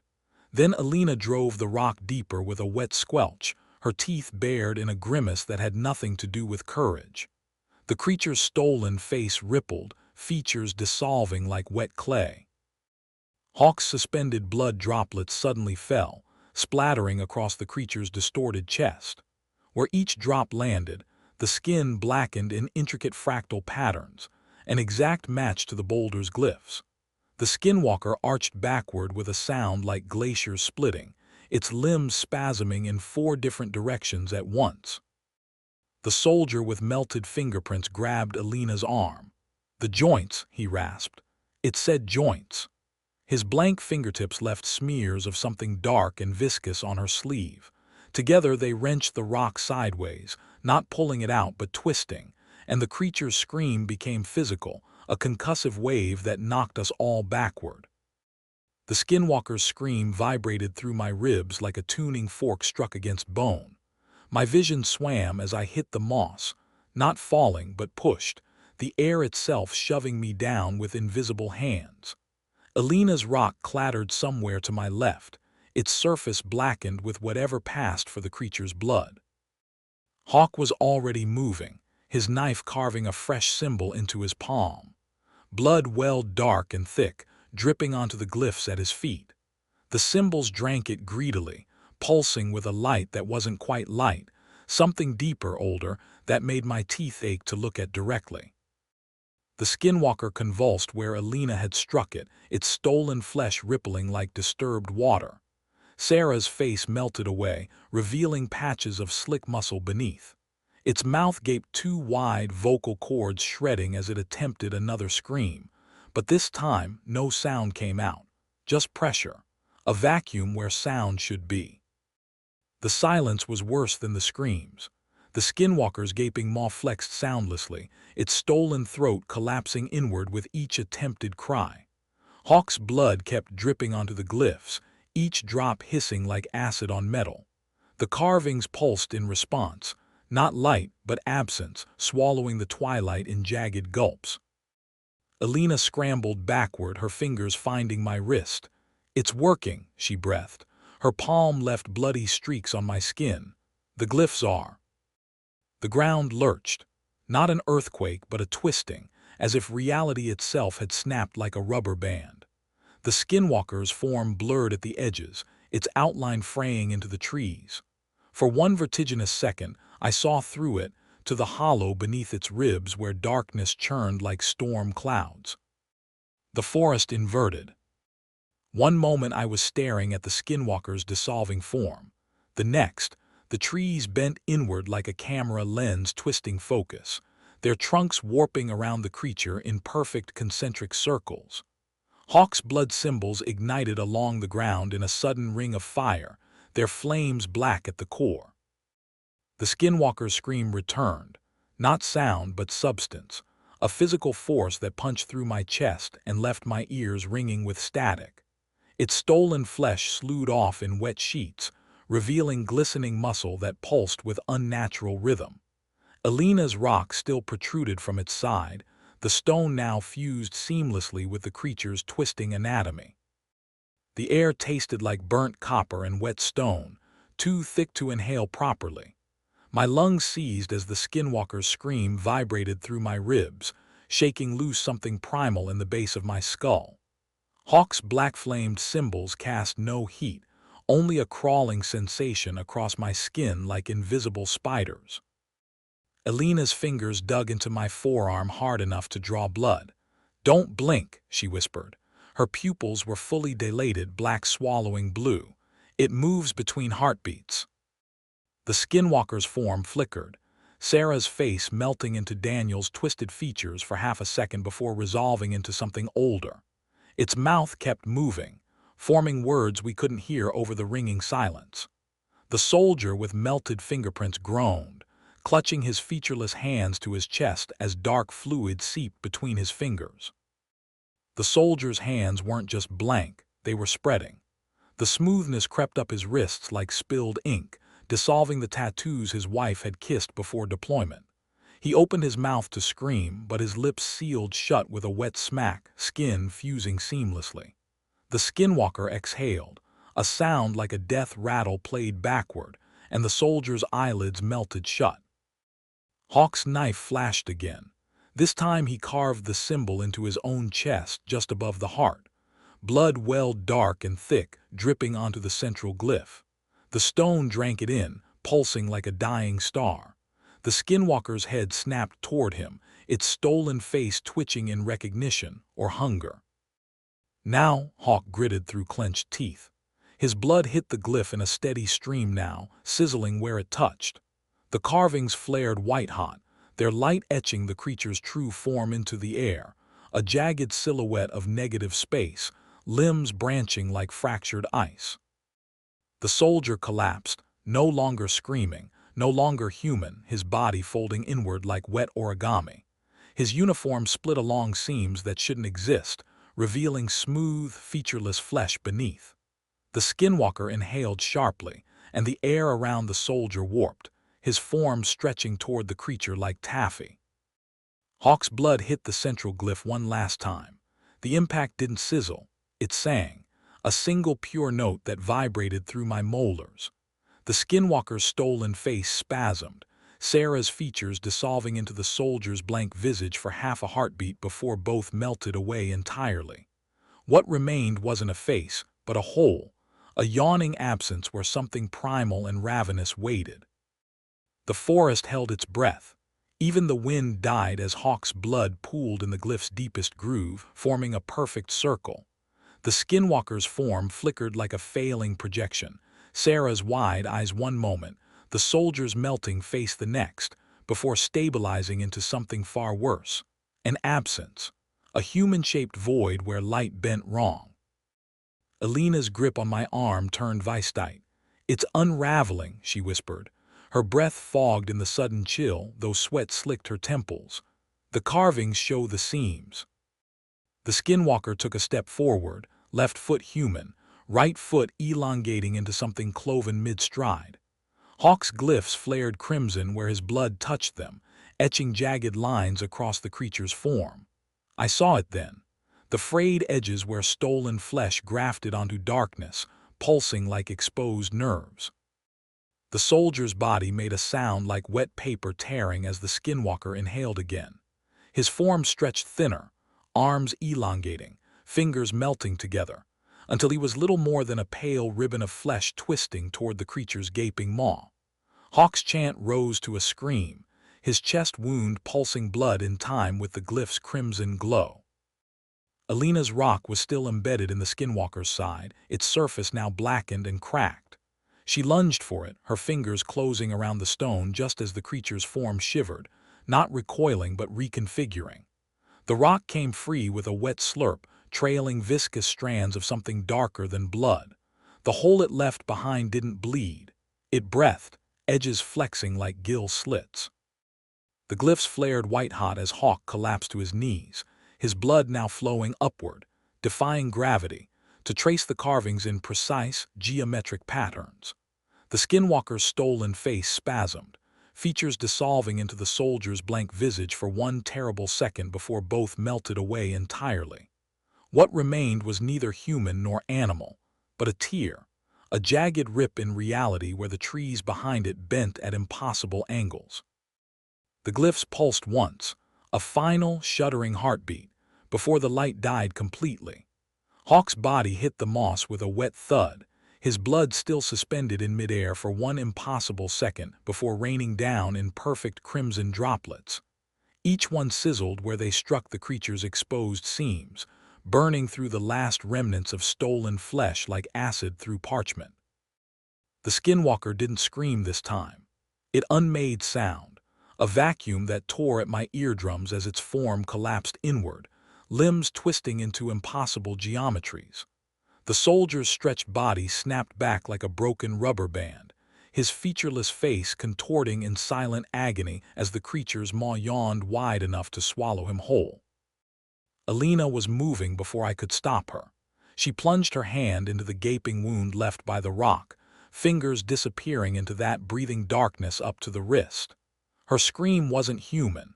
It was the sound of ice splitting under pressure, of trees rending themselves apart at the roots. The Skinwalker's form stuttered, its edges pixelating like a corrupted video feed. Alina's arm vanished to the elbow inside the Skinwalker's wound.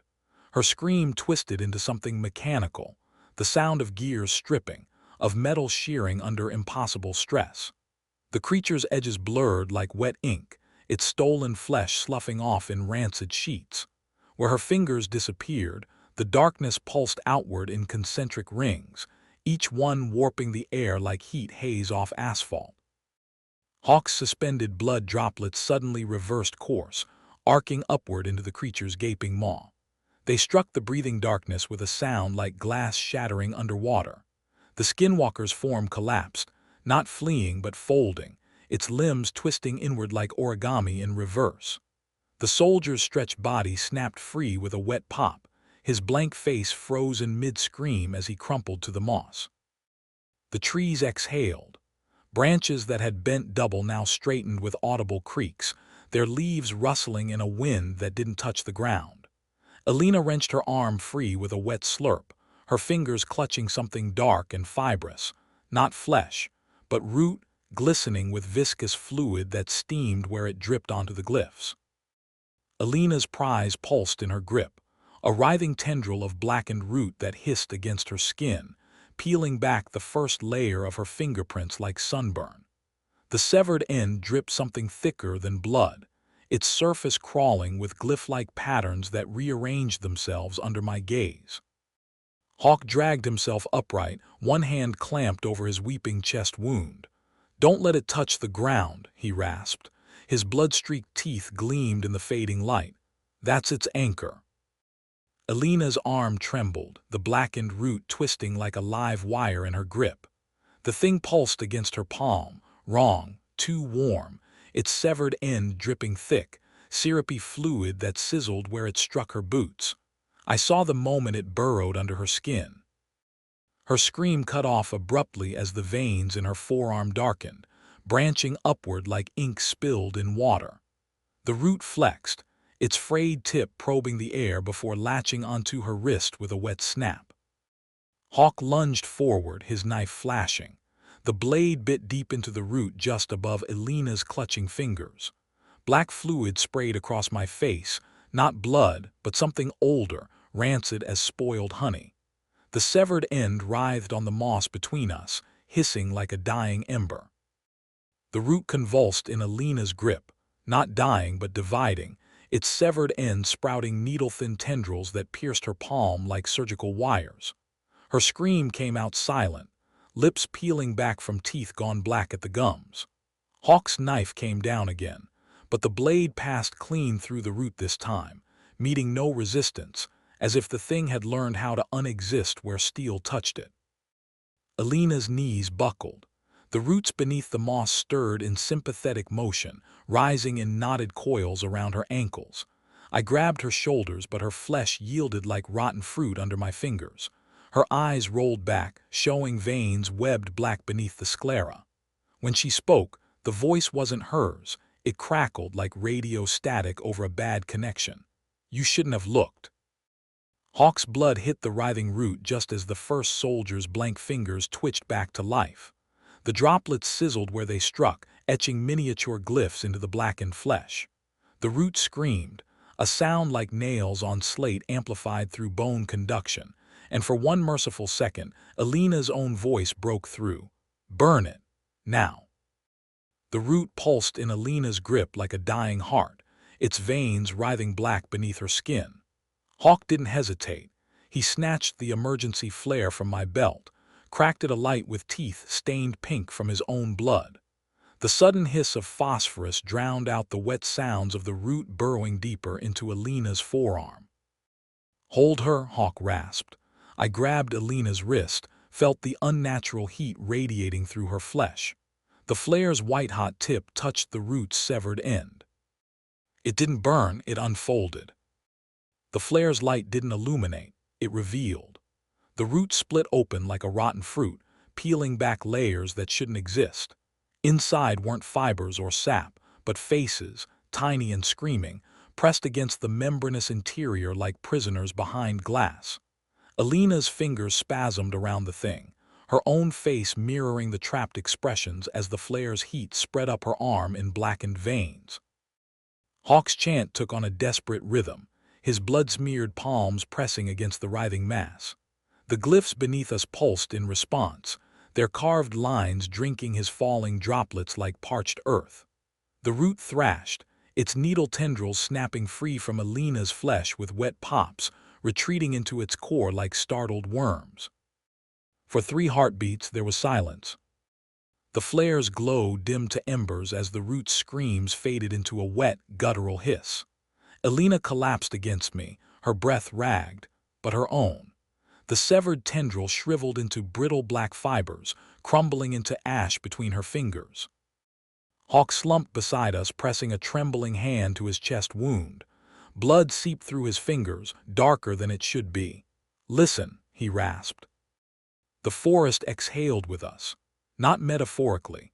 The aspens trembled in a sudden wind that carried the scent of scorched copper and damp earth. My fingers were still buried in Alina's jacket, her pulse fluttering against my palm like a dying moth.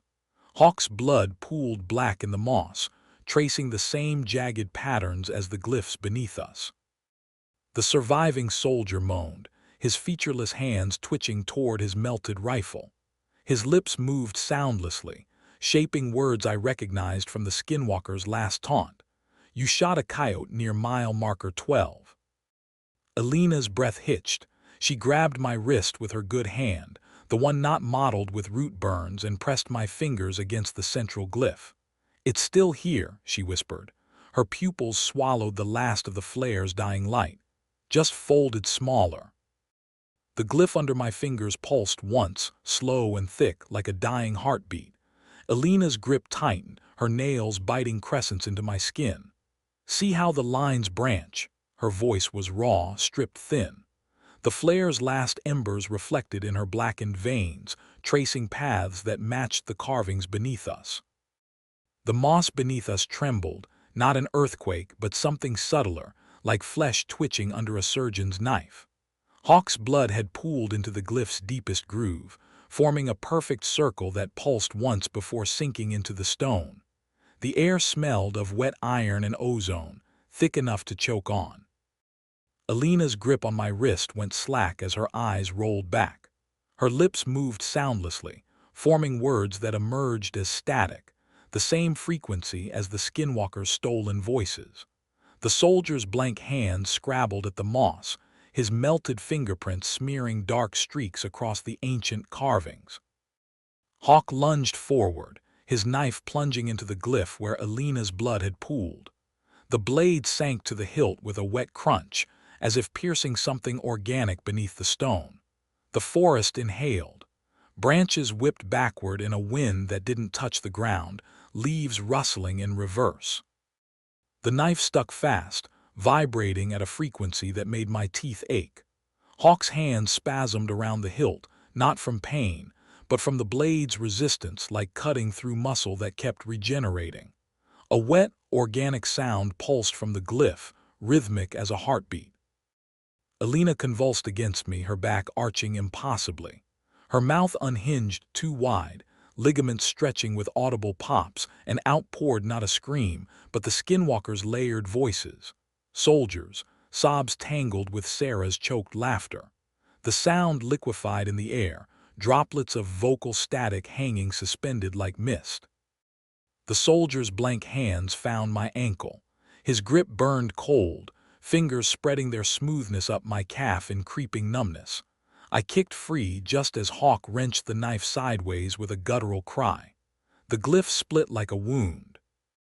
The glyph's fissure exhaled, not air, but a stench like opened graves and rusted scalpels.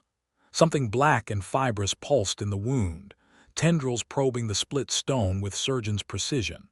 Hawk's knife came away dripping not with blood, but with a viscous silver fluid that hissed where it struck the moss, eating through vegetation like acid.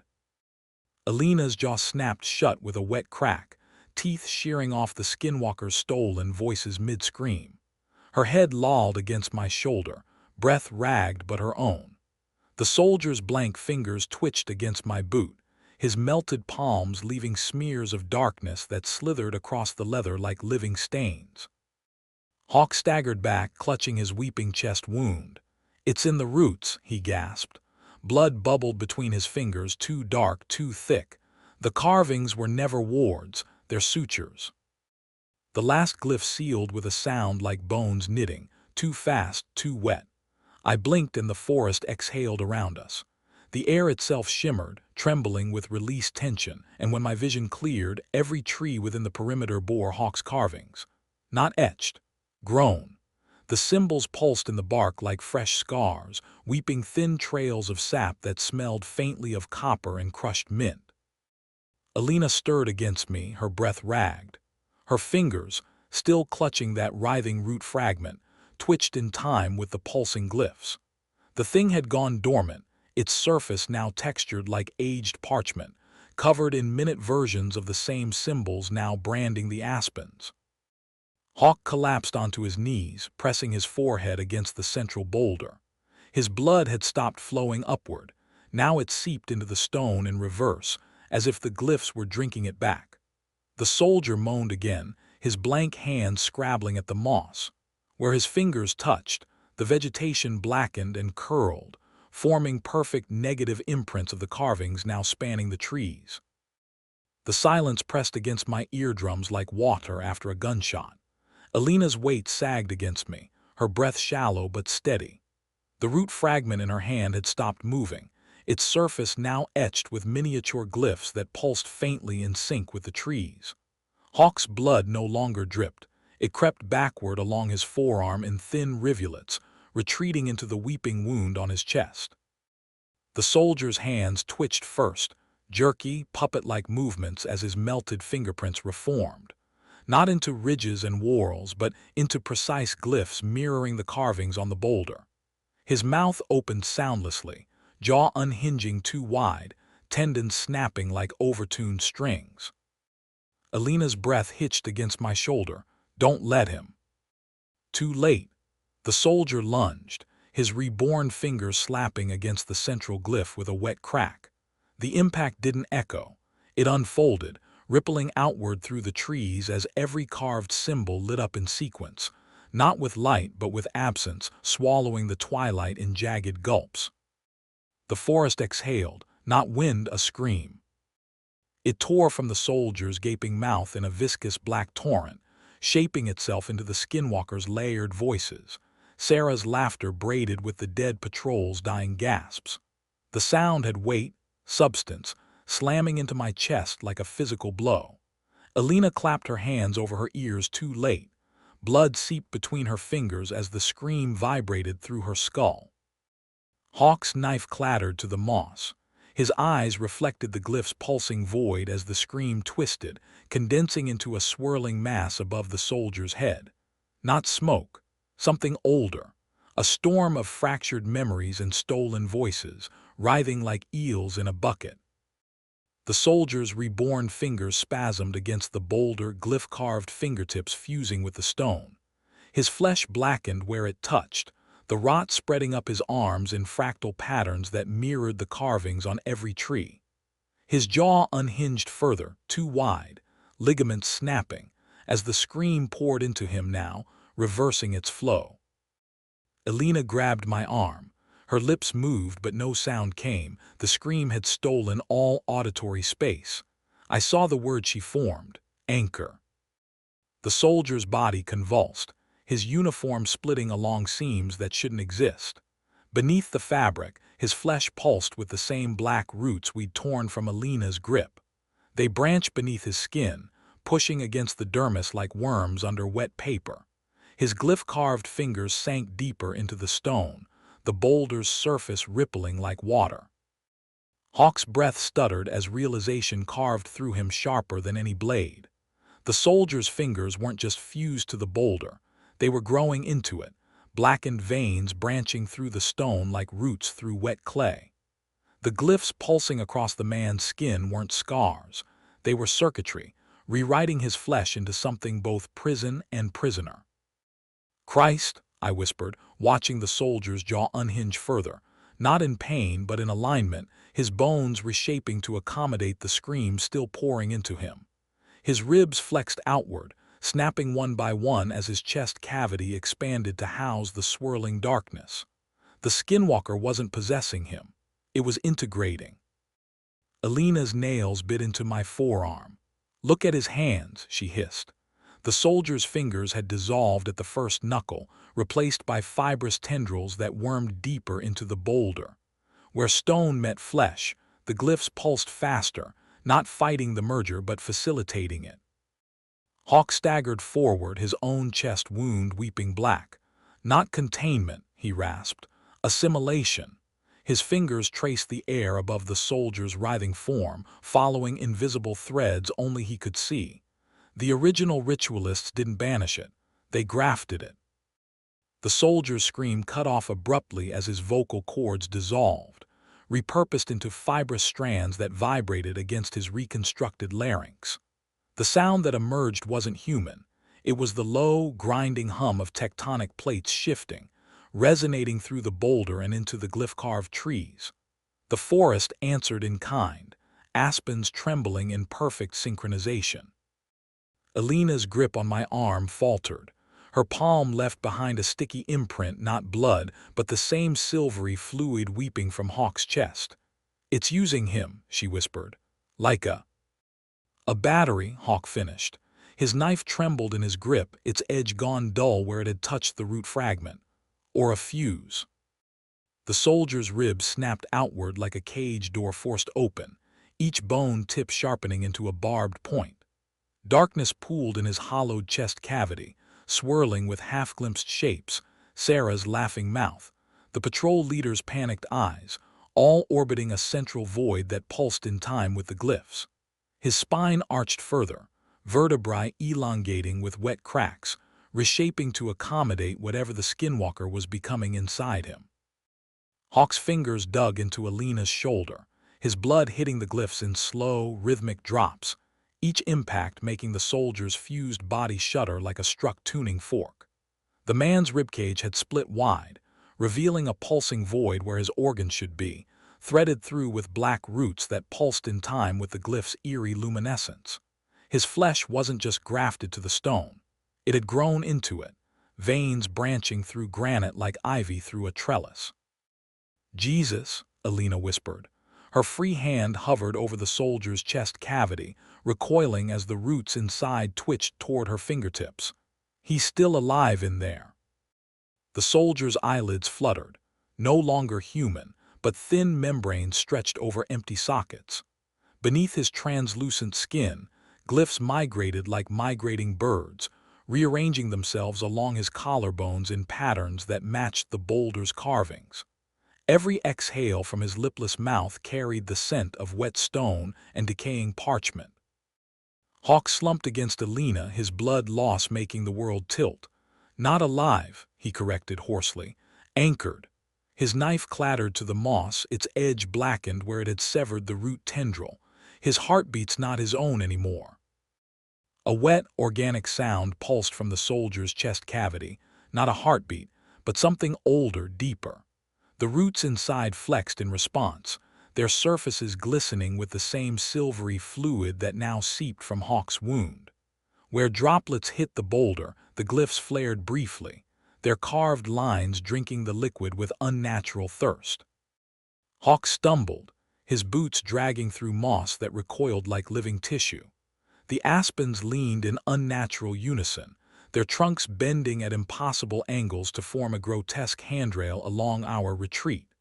Their bark pulsed with the same glyphs that now branched up Hawk's forearms, black veins spreading beneath his skin like ink in water.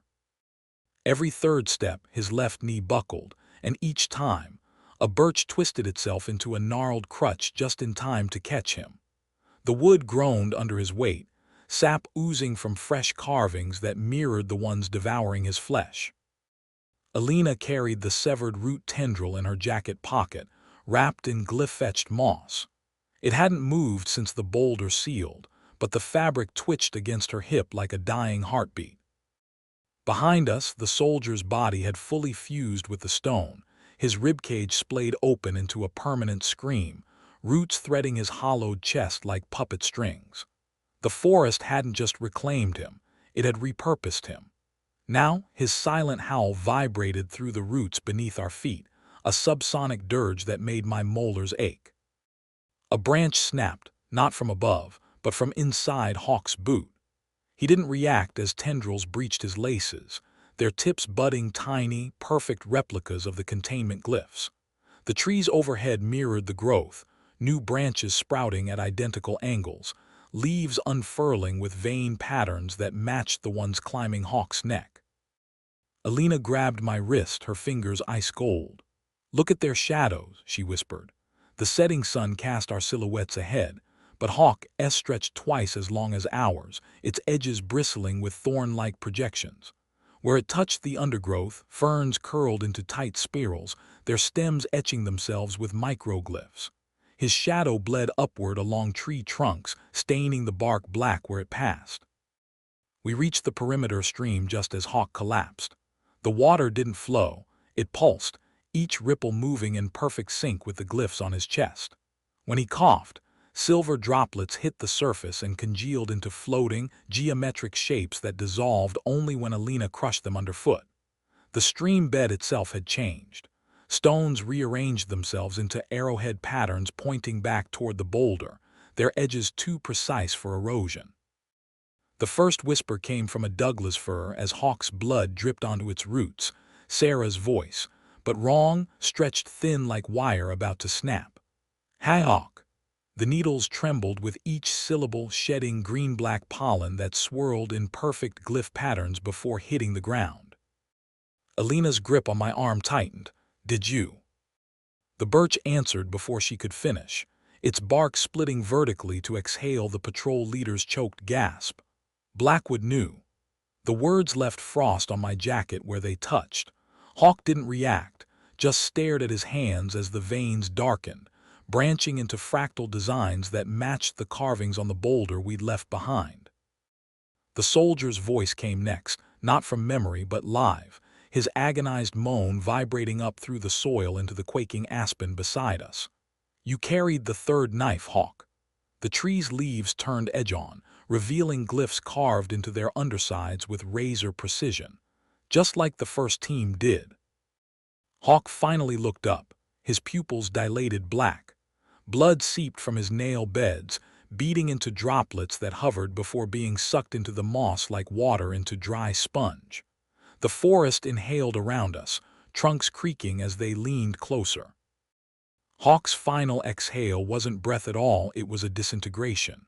His lips parted and his lungs emptied in a soundless unraveling, flesh becoming particulate, then pollen, then something older. Blackened leaves bloomed from his collapsing chest cavity, each one fluttering downward with unnatural precision to settle into mossy depressions that hadn't existed moments before. Where they landed, the glyphs completed themselves, not carved, but grown, their jagged lines connecting across the forest floor like stitches pulling a wound closed. The soldier's voice stopped mid-sentence, his words cut clean as if the forest itself had swallowed the sound. Alina's fingers dug into my arm hard enough to bruise as we watched Hawk's remains settle.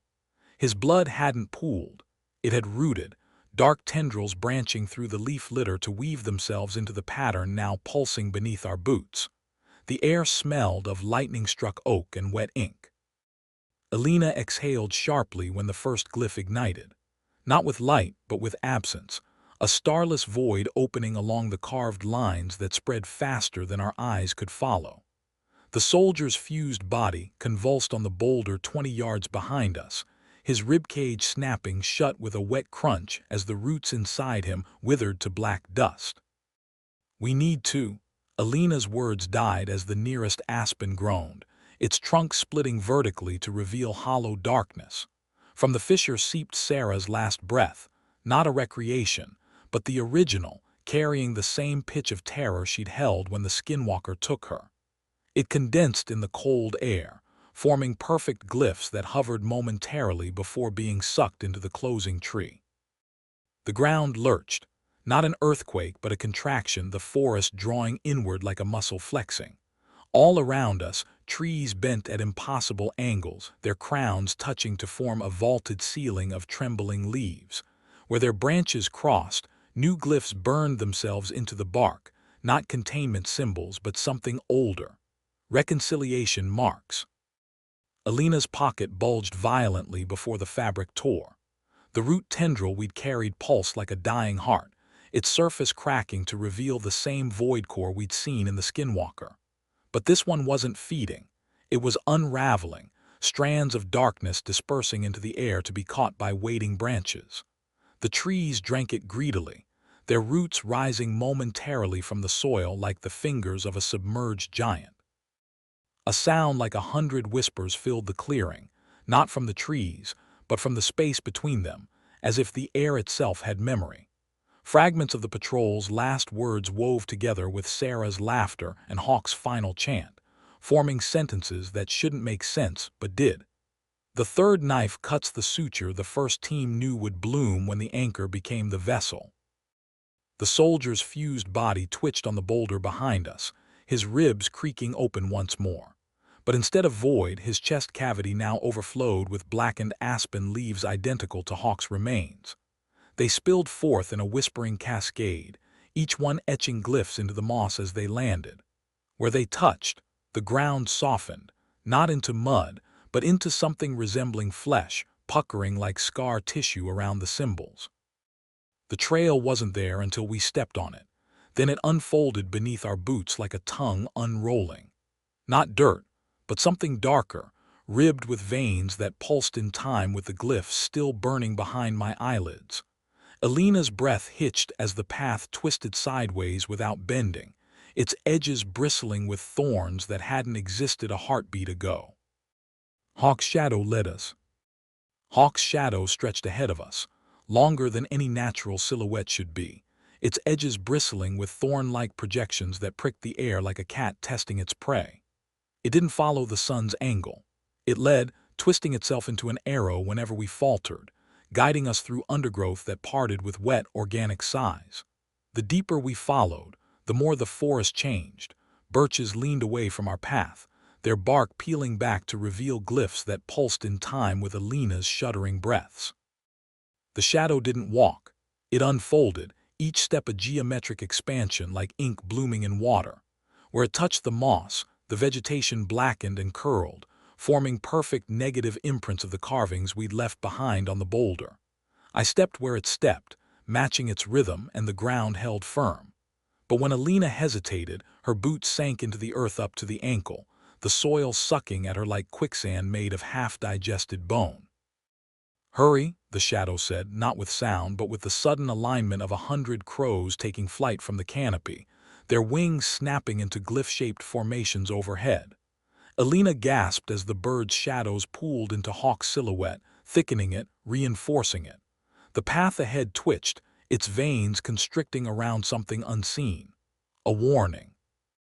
We reached the stream just as the shadow dissolved, not fading but pouring itself into the water, dyeing the current black for 3 precise heartbeats before vanishing.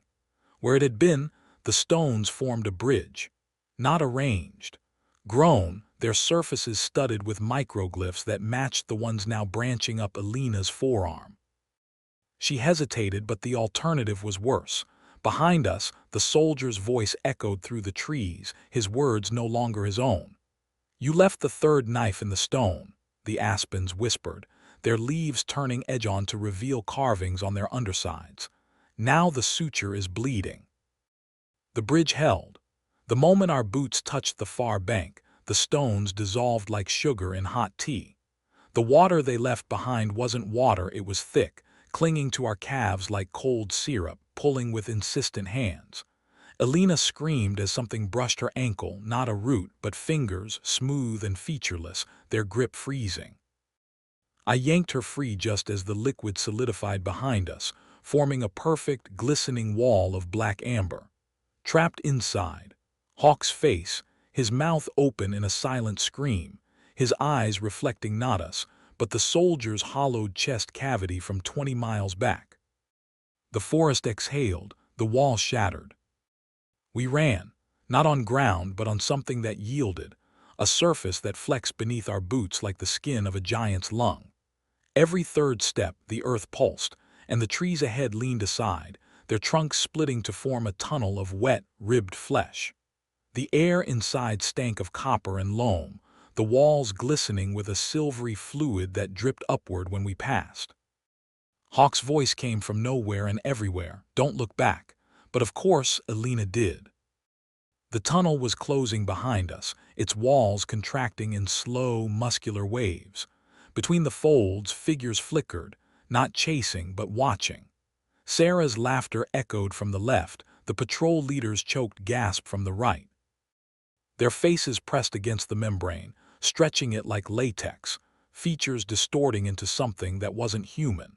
Alina's name dripped from their lips in perfect unison, the sound liquefying in the air, hanging in droplets that swarmed toward her like iron filings to a magnet. I grabbed her wrist, faster. The tunnel breathed beneath our boots, its rhythm matching the glyphs now pulsing across Alina's collarbones. The symbols had migrated from the root fragment she'd carried, spreading up her neck in branching patterns. Every third step, they flared silver, and the walls recoiled like burned flesh. The trees spat us out at dawn. One moment we were clawing through bark that split like rotten fruit, the next we sprawled onto gravel, real, mundane gravel, of a maintenance road. Alina collapsed face first, her fingers digging into the stones as if they might dissolve. The glyphs branching up her neck pulsed once, violently, then began fading like wet ink blotted with paper. The ranger station stood 50 yards downhill, its porch light flickering through the mist, too ordinary, wrong in its squareness, its painted shutters, its utter lack of teeth. I hauled Alina upright, her skin fever-hot where the glyphs were retreating. "Look," I rasped, thumbing at the vanishing marks. "We're outside its territory." She shuddered, coughing up something black and fibrous. It hit the gravel with a sound like a dropped compass needle, then dissolved into the cracks. Behind us, the forest exhaled, a sigh that rippled the mist into concentric circles. No birds sang. The ranger station's screen door screamed on its hinges, a mundane, beautiful sound. Alina collapsed against the weathered wood steps, her fingers leaving sticky prints where the last of the glyphs still oozed silver. I watched the marks fade like wet ink on blotting paper, evaporating into her pores with faint hisses. The morning smelled of pine resin and diesel, unbearably normal. "Can't," Alina pressed her forehead to the sun-warmed planks, her breath stirring a dust devil of pollen. "Can't feel it anymore." Her voice cracked with something worse than relief, grief. Inside, the radio spat static between weather reports. I counted 17 steps to the door, each one solid, unyielding. My boots left no prints here. The forest's breath had stopped at the tree line 20 yards back, its exhale frozen mid-curdle in the dew-laden grass. Alina's fingers trembled against the porch railing, her nails leaving crescent moons in the peeling paint.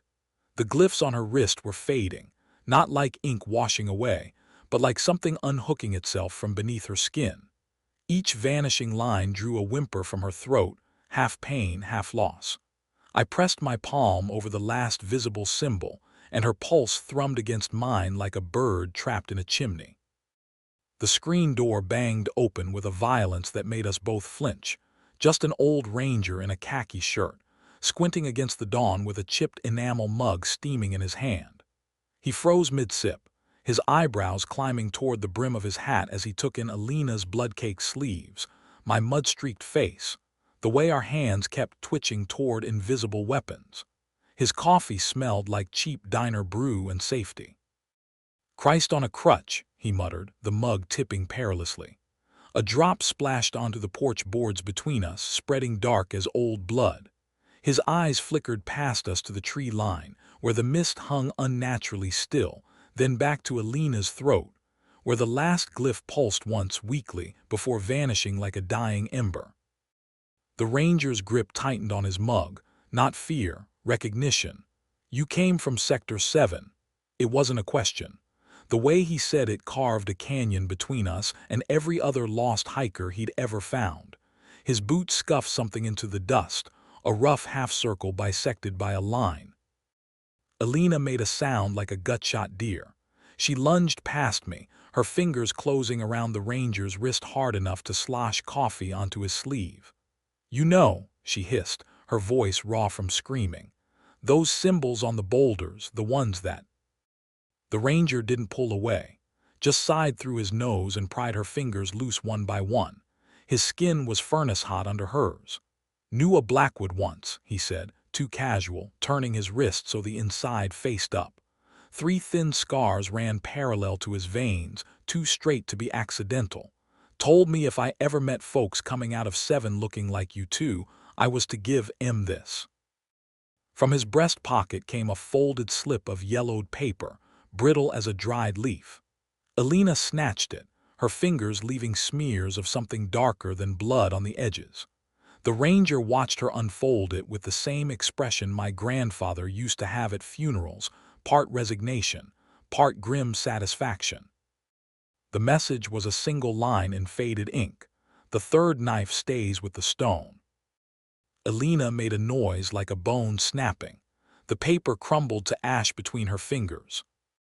The ranger took a deliberate sip of coffee, watching the flakes drift to the porch boards. "There's a shower round back," he said, jerking his chin toward the side of the station. "Water's sulfur-smelling but hot. Clothes in the locker, take what fits." His gaze lingered on my boots where the laces were unraveling into blackened tendrils. "Burn those after." The shower stall was rust-streaked aluminum, its spray hitting like 1,000 needles. I scrubbed until my skin burned, watching the runoff swirl gray, then pink, then finally clear. Through the thin wall I heard Alina retching violently, not from illness but from expulsion. Something wet and fibrous hit the drain with a sound like tearing muscle. The ranger's spare clothes smelled of mothballs and wood smoke. I rolled the sleeves of his flannel shirt 3 times before my hands stopped shaking. Alina emerged with her hair dripping, wearing a faded Park Service t-shirt that swallowed her frame. The ranger wordlessly handed her a pair of scissors. She hacked off the shirt's sleeves with clinical precision, revealing forearms now clean of glyphs but puckered with faint white lines, like old scars, except we both knew they hadn't been there yesterday. The ranger's radio crackled like burning kindling as he twisted the dial, his fingers calloused and steady. "Dispatch, this is Station 9. Need a vac for 2 civilians, South Access Road. Priority scrub." He paused, listening to the static-laced response, then added, "Tell Johnson to bring the black bags." Alina flinched at that last part. The ranger didn't look at her, just unhooked the handset and set it carefully back in its cradle. His coffee mug left a ring on the desk map, right over Sector 7R. "Truck'll be here in 20, he said, rubbing the scar on his wrist absently. "Johnson's got a cousin works pathology at Yellowstone General, knows how to keep his mouth shut." Outside, the mist had thickened into something unnatural, clinging to the tree line in perfect concentric rings. The ranger watched it through smudged glass, his reflection superimposed over the creeping fog. "You'll want to be gone before noon," he said quietly. "Weather turns funny around then." The radio squawked again, just dispatch confirming coordinates, but the ranger's fingers tightened around his mug. Beneath the static, something whispered in reverse, syllables dripping like melting wax. Alina's head snapped up, her pupils dilating black for a heartbeat before returning to normal. The ranger pretended not to notice. He tossed me a set of truck keys from a nail by the door. "Old Chevy out back," he said. "Tank's full. Johnson'll follow in the official rig, makes it look proper. The keys were warm in my palm, stamped with a glyph I didn't recognize, worn smooth by time. Alina's fingers twitched toward her throat where the last glyph had vanished. What about? 12 miles due east, the ranger interrupted, pouring coffee into a thermos with deliberate slowness. There's a diner called the Crossroads. Order the blueberry pie. He screwed the lid on with a finality that made my bones ache. Ask for Marjorie. The Chevy's engine coughed to life with a sound like a dying animal. Alina slumped in the passenger seat, her fingers tracing the fresh scars on her forearms, each ridge aligned with vanished glyphs. I gripped the steering wheel until my knuckles whitened, half expecting the leather to split open beneath my grip and bleed black sap. We didn't speak until the ranger station vanished behind the first bend. Then Alina exhaled sharply, her breath fogging the windshield in a pattern that briefly resembled the containment symbols. He knew Hawk, she whispered. That scar on his wrist, it matched the ritual cuts Hawk made before. Her voice cracked as the radio sputtered static. Beneath the noise, something whispered in reverse. The diner's neon sign flickered like a dying ward against the gathering dusk, its red glow painting the asphalt in watery streaks. We parked between a mud-splattered pickup and a family sedan with crayon drawings smeared across the rear window, mundane things that shouldn't have made my throat tight. Alina stared at the crayon swirls like they were hieroglyphs from a dead civilization. Inside, the air smelled of burnt grease and artificial maple. A bell jangled above the door, too cheerful. Normal people chatted in vinyl booths. A toddler smashed pancakes into his high-chair tray with sticky fists.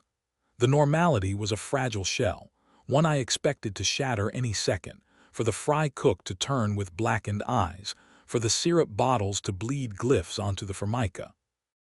Window or counter? The hostess's name tag read Marjorie. Her smile didn't reach her eyes, not in a sinister way, but in the manner of someone who'd served too many road-weary strangers. Alina's fingers dug into my arm. Blueberry pie, I croaked. Marjorie's gaze sharpened. She led us past the laughing families to a corner booth where the vinyl was split, its yellowed foam leaking like infected flesh. A fly buzzed against the window, wrongly. Its wings moved in perfect glyph-shaped patterns before dissolving into the glass. Alina slid into the booth with her back to the wall, her eyes darting to the exits. Marjorie placed 2 mugs of coffee between us without asking. The steam curled into spirals that matched the scars on Alina's wrists. Pie's fresh, Marjorie said, tapping her order pad with a pen that left no mark. Special's the pork chop plate, but I don't recommend it today. Her tone implied today had lasted years. The pie arrived steaming, its lattice crust too precise, each crosshatch aligned with the branching scars on Alina's arms. She prodded it with her fork, flinching when blue filling oozed black for a heartbeat before correcting itself. Marjorie watched from the counter, polishing the same spot on a coffee pot with relentless circular motions. Marjorie's fingers tapped the tabletop, once, twice, her chipped nail polish leaving smudges that darkened like old bloodstains before fading. "You're safe here," she murmured, not as reassurance but as fact, her voice lower now, textured with something that hadn't been there when she'd taken our order. The diner's fluorescents buzzed overhead, their light suddenly brittle, as if the bulbs were straining against a darkness pressing in from outside. Nothing passes the 12th mile marker. Her eyes flicked to the window, where the parking lot asphalt shimmered like wet ink. Not anymore. Alina's fork clattered against the pie plate. "How can you?" "Because I left too."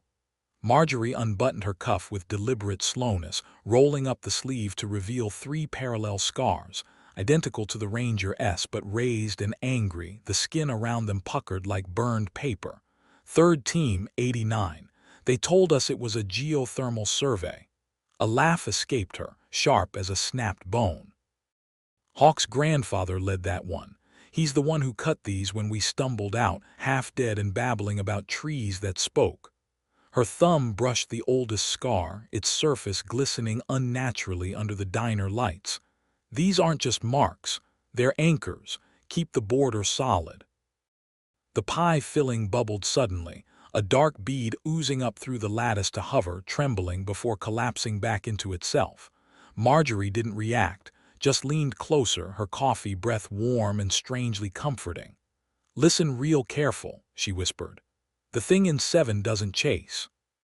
It waits, lets you think you're free until you forget the taste of its air. Then one night you're staring at your bathroom mirror, and your reflection blinks a half-second too slow." Her fingers twitched toward Alina's wrist. "Or you notice your scars don't quite match the ones you remember." Outside, a truck backfired, except the sound came 3 seconds after the exhaust plume, the delay wrong in a way that prickled the hairs on my neck. Marjorie's head snapped toward the noise, her pupils dilating black for a heartbeat before contracting. "Johnson's here," she said, too calmly. "Right on schedule." Alina's hand found mine under the table, her fingers fever-hot. The scars on her wrist pulsed faintly, not pain but recognition. Marjorie saw it too. She stood abruptly, her chair screeching against the linoleum. "Come on," she said, tossing her apron onto the counter. "Your ride's waiting out back." Johnson's truck smelled of pine needles and gun oil, the bench seat cracked with age but holding firm beneath us. His hands on the wheel were steady, knuckles like gnarled roots, veins raised in patterns that almost resembled glyphs. Alina pressed her forehead to the passenger window, her breath fogging the glass in slow circles that evaporated too quickly. "Pretty country out here," Johnson remarked, nodding toward the passing pines. His voice was gravel wrapped in flannel, the kind of tone that made you want to believe every word. "Shame about the weather moving in." Johnson's truck hummed along the highway with the steady rhythm of an old man's heartbeat, slow, reliable, unbothered by the occasional pothole. The pine scent that clung to the cab wasn't just from the air freshener dangling from the rearview. It was in the fibers of the seats, the grooves of the dashboard, as if the forest had seeped into the very metal and refused to let go. Alina curled against the passenger door, her fingers tracing the window's edge where the rubber seal had split, revealing a sliver of rust beneath. Every few miles, she'd flinch at nothing, a shadow flickering too fast at the tree line, a bird diving in a way that wasn't quite natural. Johnson noticed but didn't comment, just turned the radio to a static-laced country station and let the twang of a steel guitar fill the silence. The city announced itself in increments. First, the trees thinned. Then came the billboards, faded advertisements for diners and motels that hadn't existed in years. Then the road widened, the asphalt smoother, less cracked. Traffic thickened around us, cars with out-of-state plates and drivers who didn't glance twice at our mud-splattered clothes or the way Alina's hands trembled when she lit a cigarette. Johnson rolled his window down halfway, letting in the exhaust-heavy air like it was a welcome reprieve. "Almost there," he said, though he hadn't told us where there was. The city skyline rose in the distance, a jagged silhouette against the setting sun, its tallest buildings catching the light like old, stained teeth. Alina stubbed her cigarette out in the overflowing ashtray. "You ever been back?" she asked, voice rough from disuse. "To 7. Johnson's grip on the wheel tightened momentarily before loosening again. His knuckles cracked audibly. "No," he said, simple as that. But the way his eyes flicked to the rearview mirror, just for a second, just long enough to catch the last glimpse of the receding tree line, said more than any confession could. The radio static surged suddenly, swallowing the next song whole, and for 3 heartbeats all we heard was a wet, rhythmic sound, like something large breathing through gills. Then the music returned as if nothing had happened. Johnson didn't react. Maybe he hadn't heard it. Maybe he'd heard it too many times to care. The truck merged onto the interstate, the city growing larger ahead of us. Streetlights flickered to life one by one, their glow weak against the deepening dusk. Alina's reflection in the window was pale, her eyes hollow. The scars on her arms itched, she scratched absently, her nails leaving red trails. Johnson saw. He reached into the glove compartment without looking and tossed her a tube of ointment, generic, the label peeled half off. "For the itching," he said.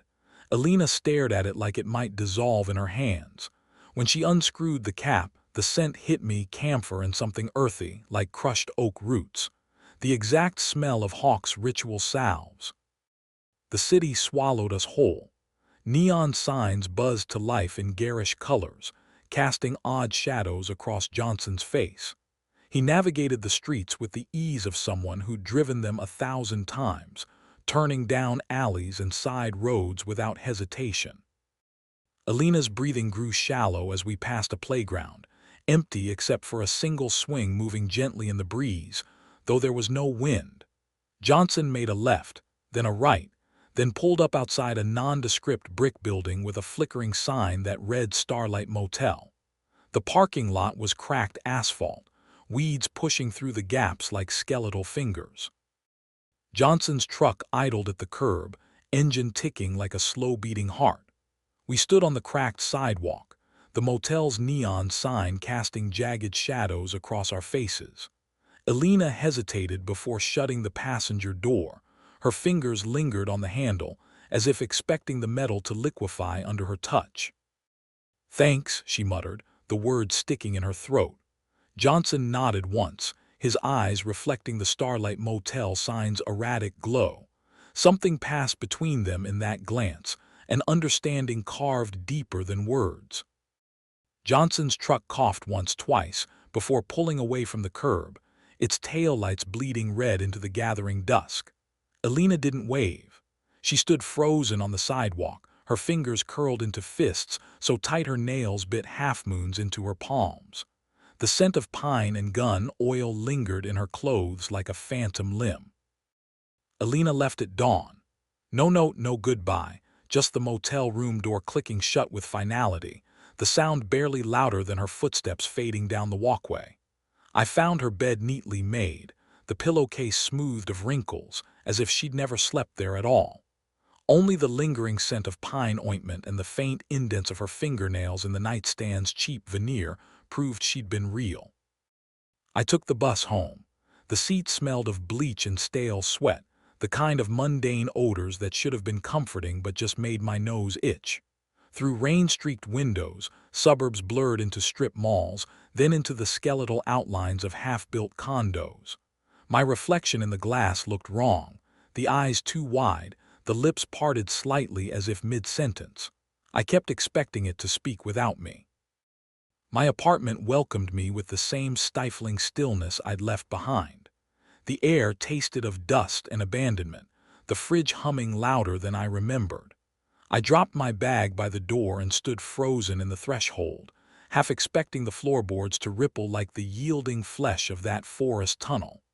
But the linoleum stayed stubbornly solid beneath my boots. The nightmares come less often now, just once a week instead of every night.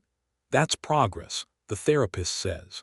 She doesn't understand that the real horror isn't the dreams but the moments when I forget, when I make coffee and don't check the grounds for glyphs, when I shower without watching the drain for black tendrils, when I pass a mirror and my reflection moves exactly when I do. A year ago, the forest spat me out onto that gravel road with half my soul still tangled in its roots. The official report called it mass hallucination due to toxic fungal exposure. They buried empty caskets for the others. The university quietly scrubbed Sector 7R from all maps and databases. Sometimes I catch my fingers tracing the edges of news articles about hikers disappearing near Yellowstone's borders, my skin prickling when the dates align with the new moon. Alina vanished 3 days after we reached the city. No calls, no credit card trails, just a motel room wiped cleaner than any human could leave it.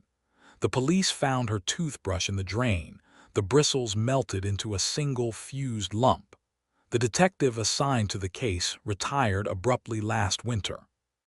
His replacement has kind eyes and a wedding ring that leaves a faint indentation on his finger. He doesn't know why his predecessor's case notes include a sketch of Marjorie's diner counter, the wood grain forming a perfect containment symbol. I keep the ointment Johnson gave me in my sock drawer. The label's fully peeled now, revealing a single glyph etched into the metal tube beneath, the same one that appeared on Alina's collarbone that last morning. It still smells of oak roots and something darker. When I press my thumb against the opening, the salve oozes out black before turning translucent.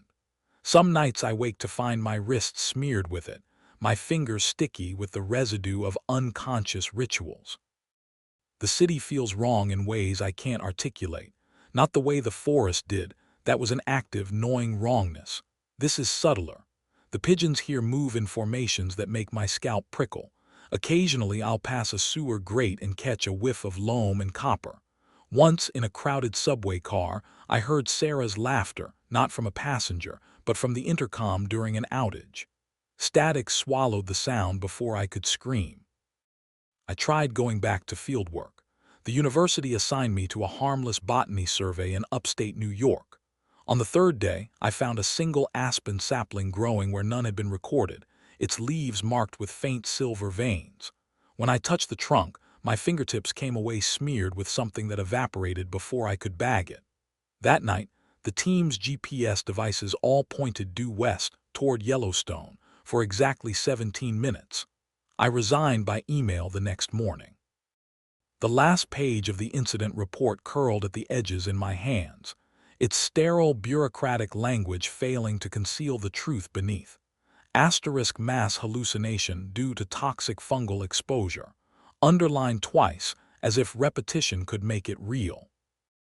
Outside my apartment window, a pigeon landed on the fire escape with a sound like unclasping fingers. Its head twitched left, then right, then rotated a full 180 degrees to stare at me with eyes that weren't eyes at all, but polished obsidian chips catching the morning light in ways that shouldn't have been geometrically possible. I didn't blink, neither did the pigeon. 3 months after Yellowstone, the nightmares had settled into a predictable rhythm, every Tuesday and Friday like clockwork, as if whatever lingered in Sector 7R had learned human schedules along with our screams. But this wasn't sleep. This was daylight through cheap curtains, the smell of burnt toast from the neighbor's apartment, the distant wail of a car alarm. Reality with its seams showing. The pigeon's beak opened. No sound came out, but the air above its head shimmered like heat waves over asphalt, forming symbols I'd last seen carved into Hawk's chest.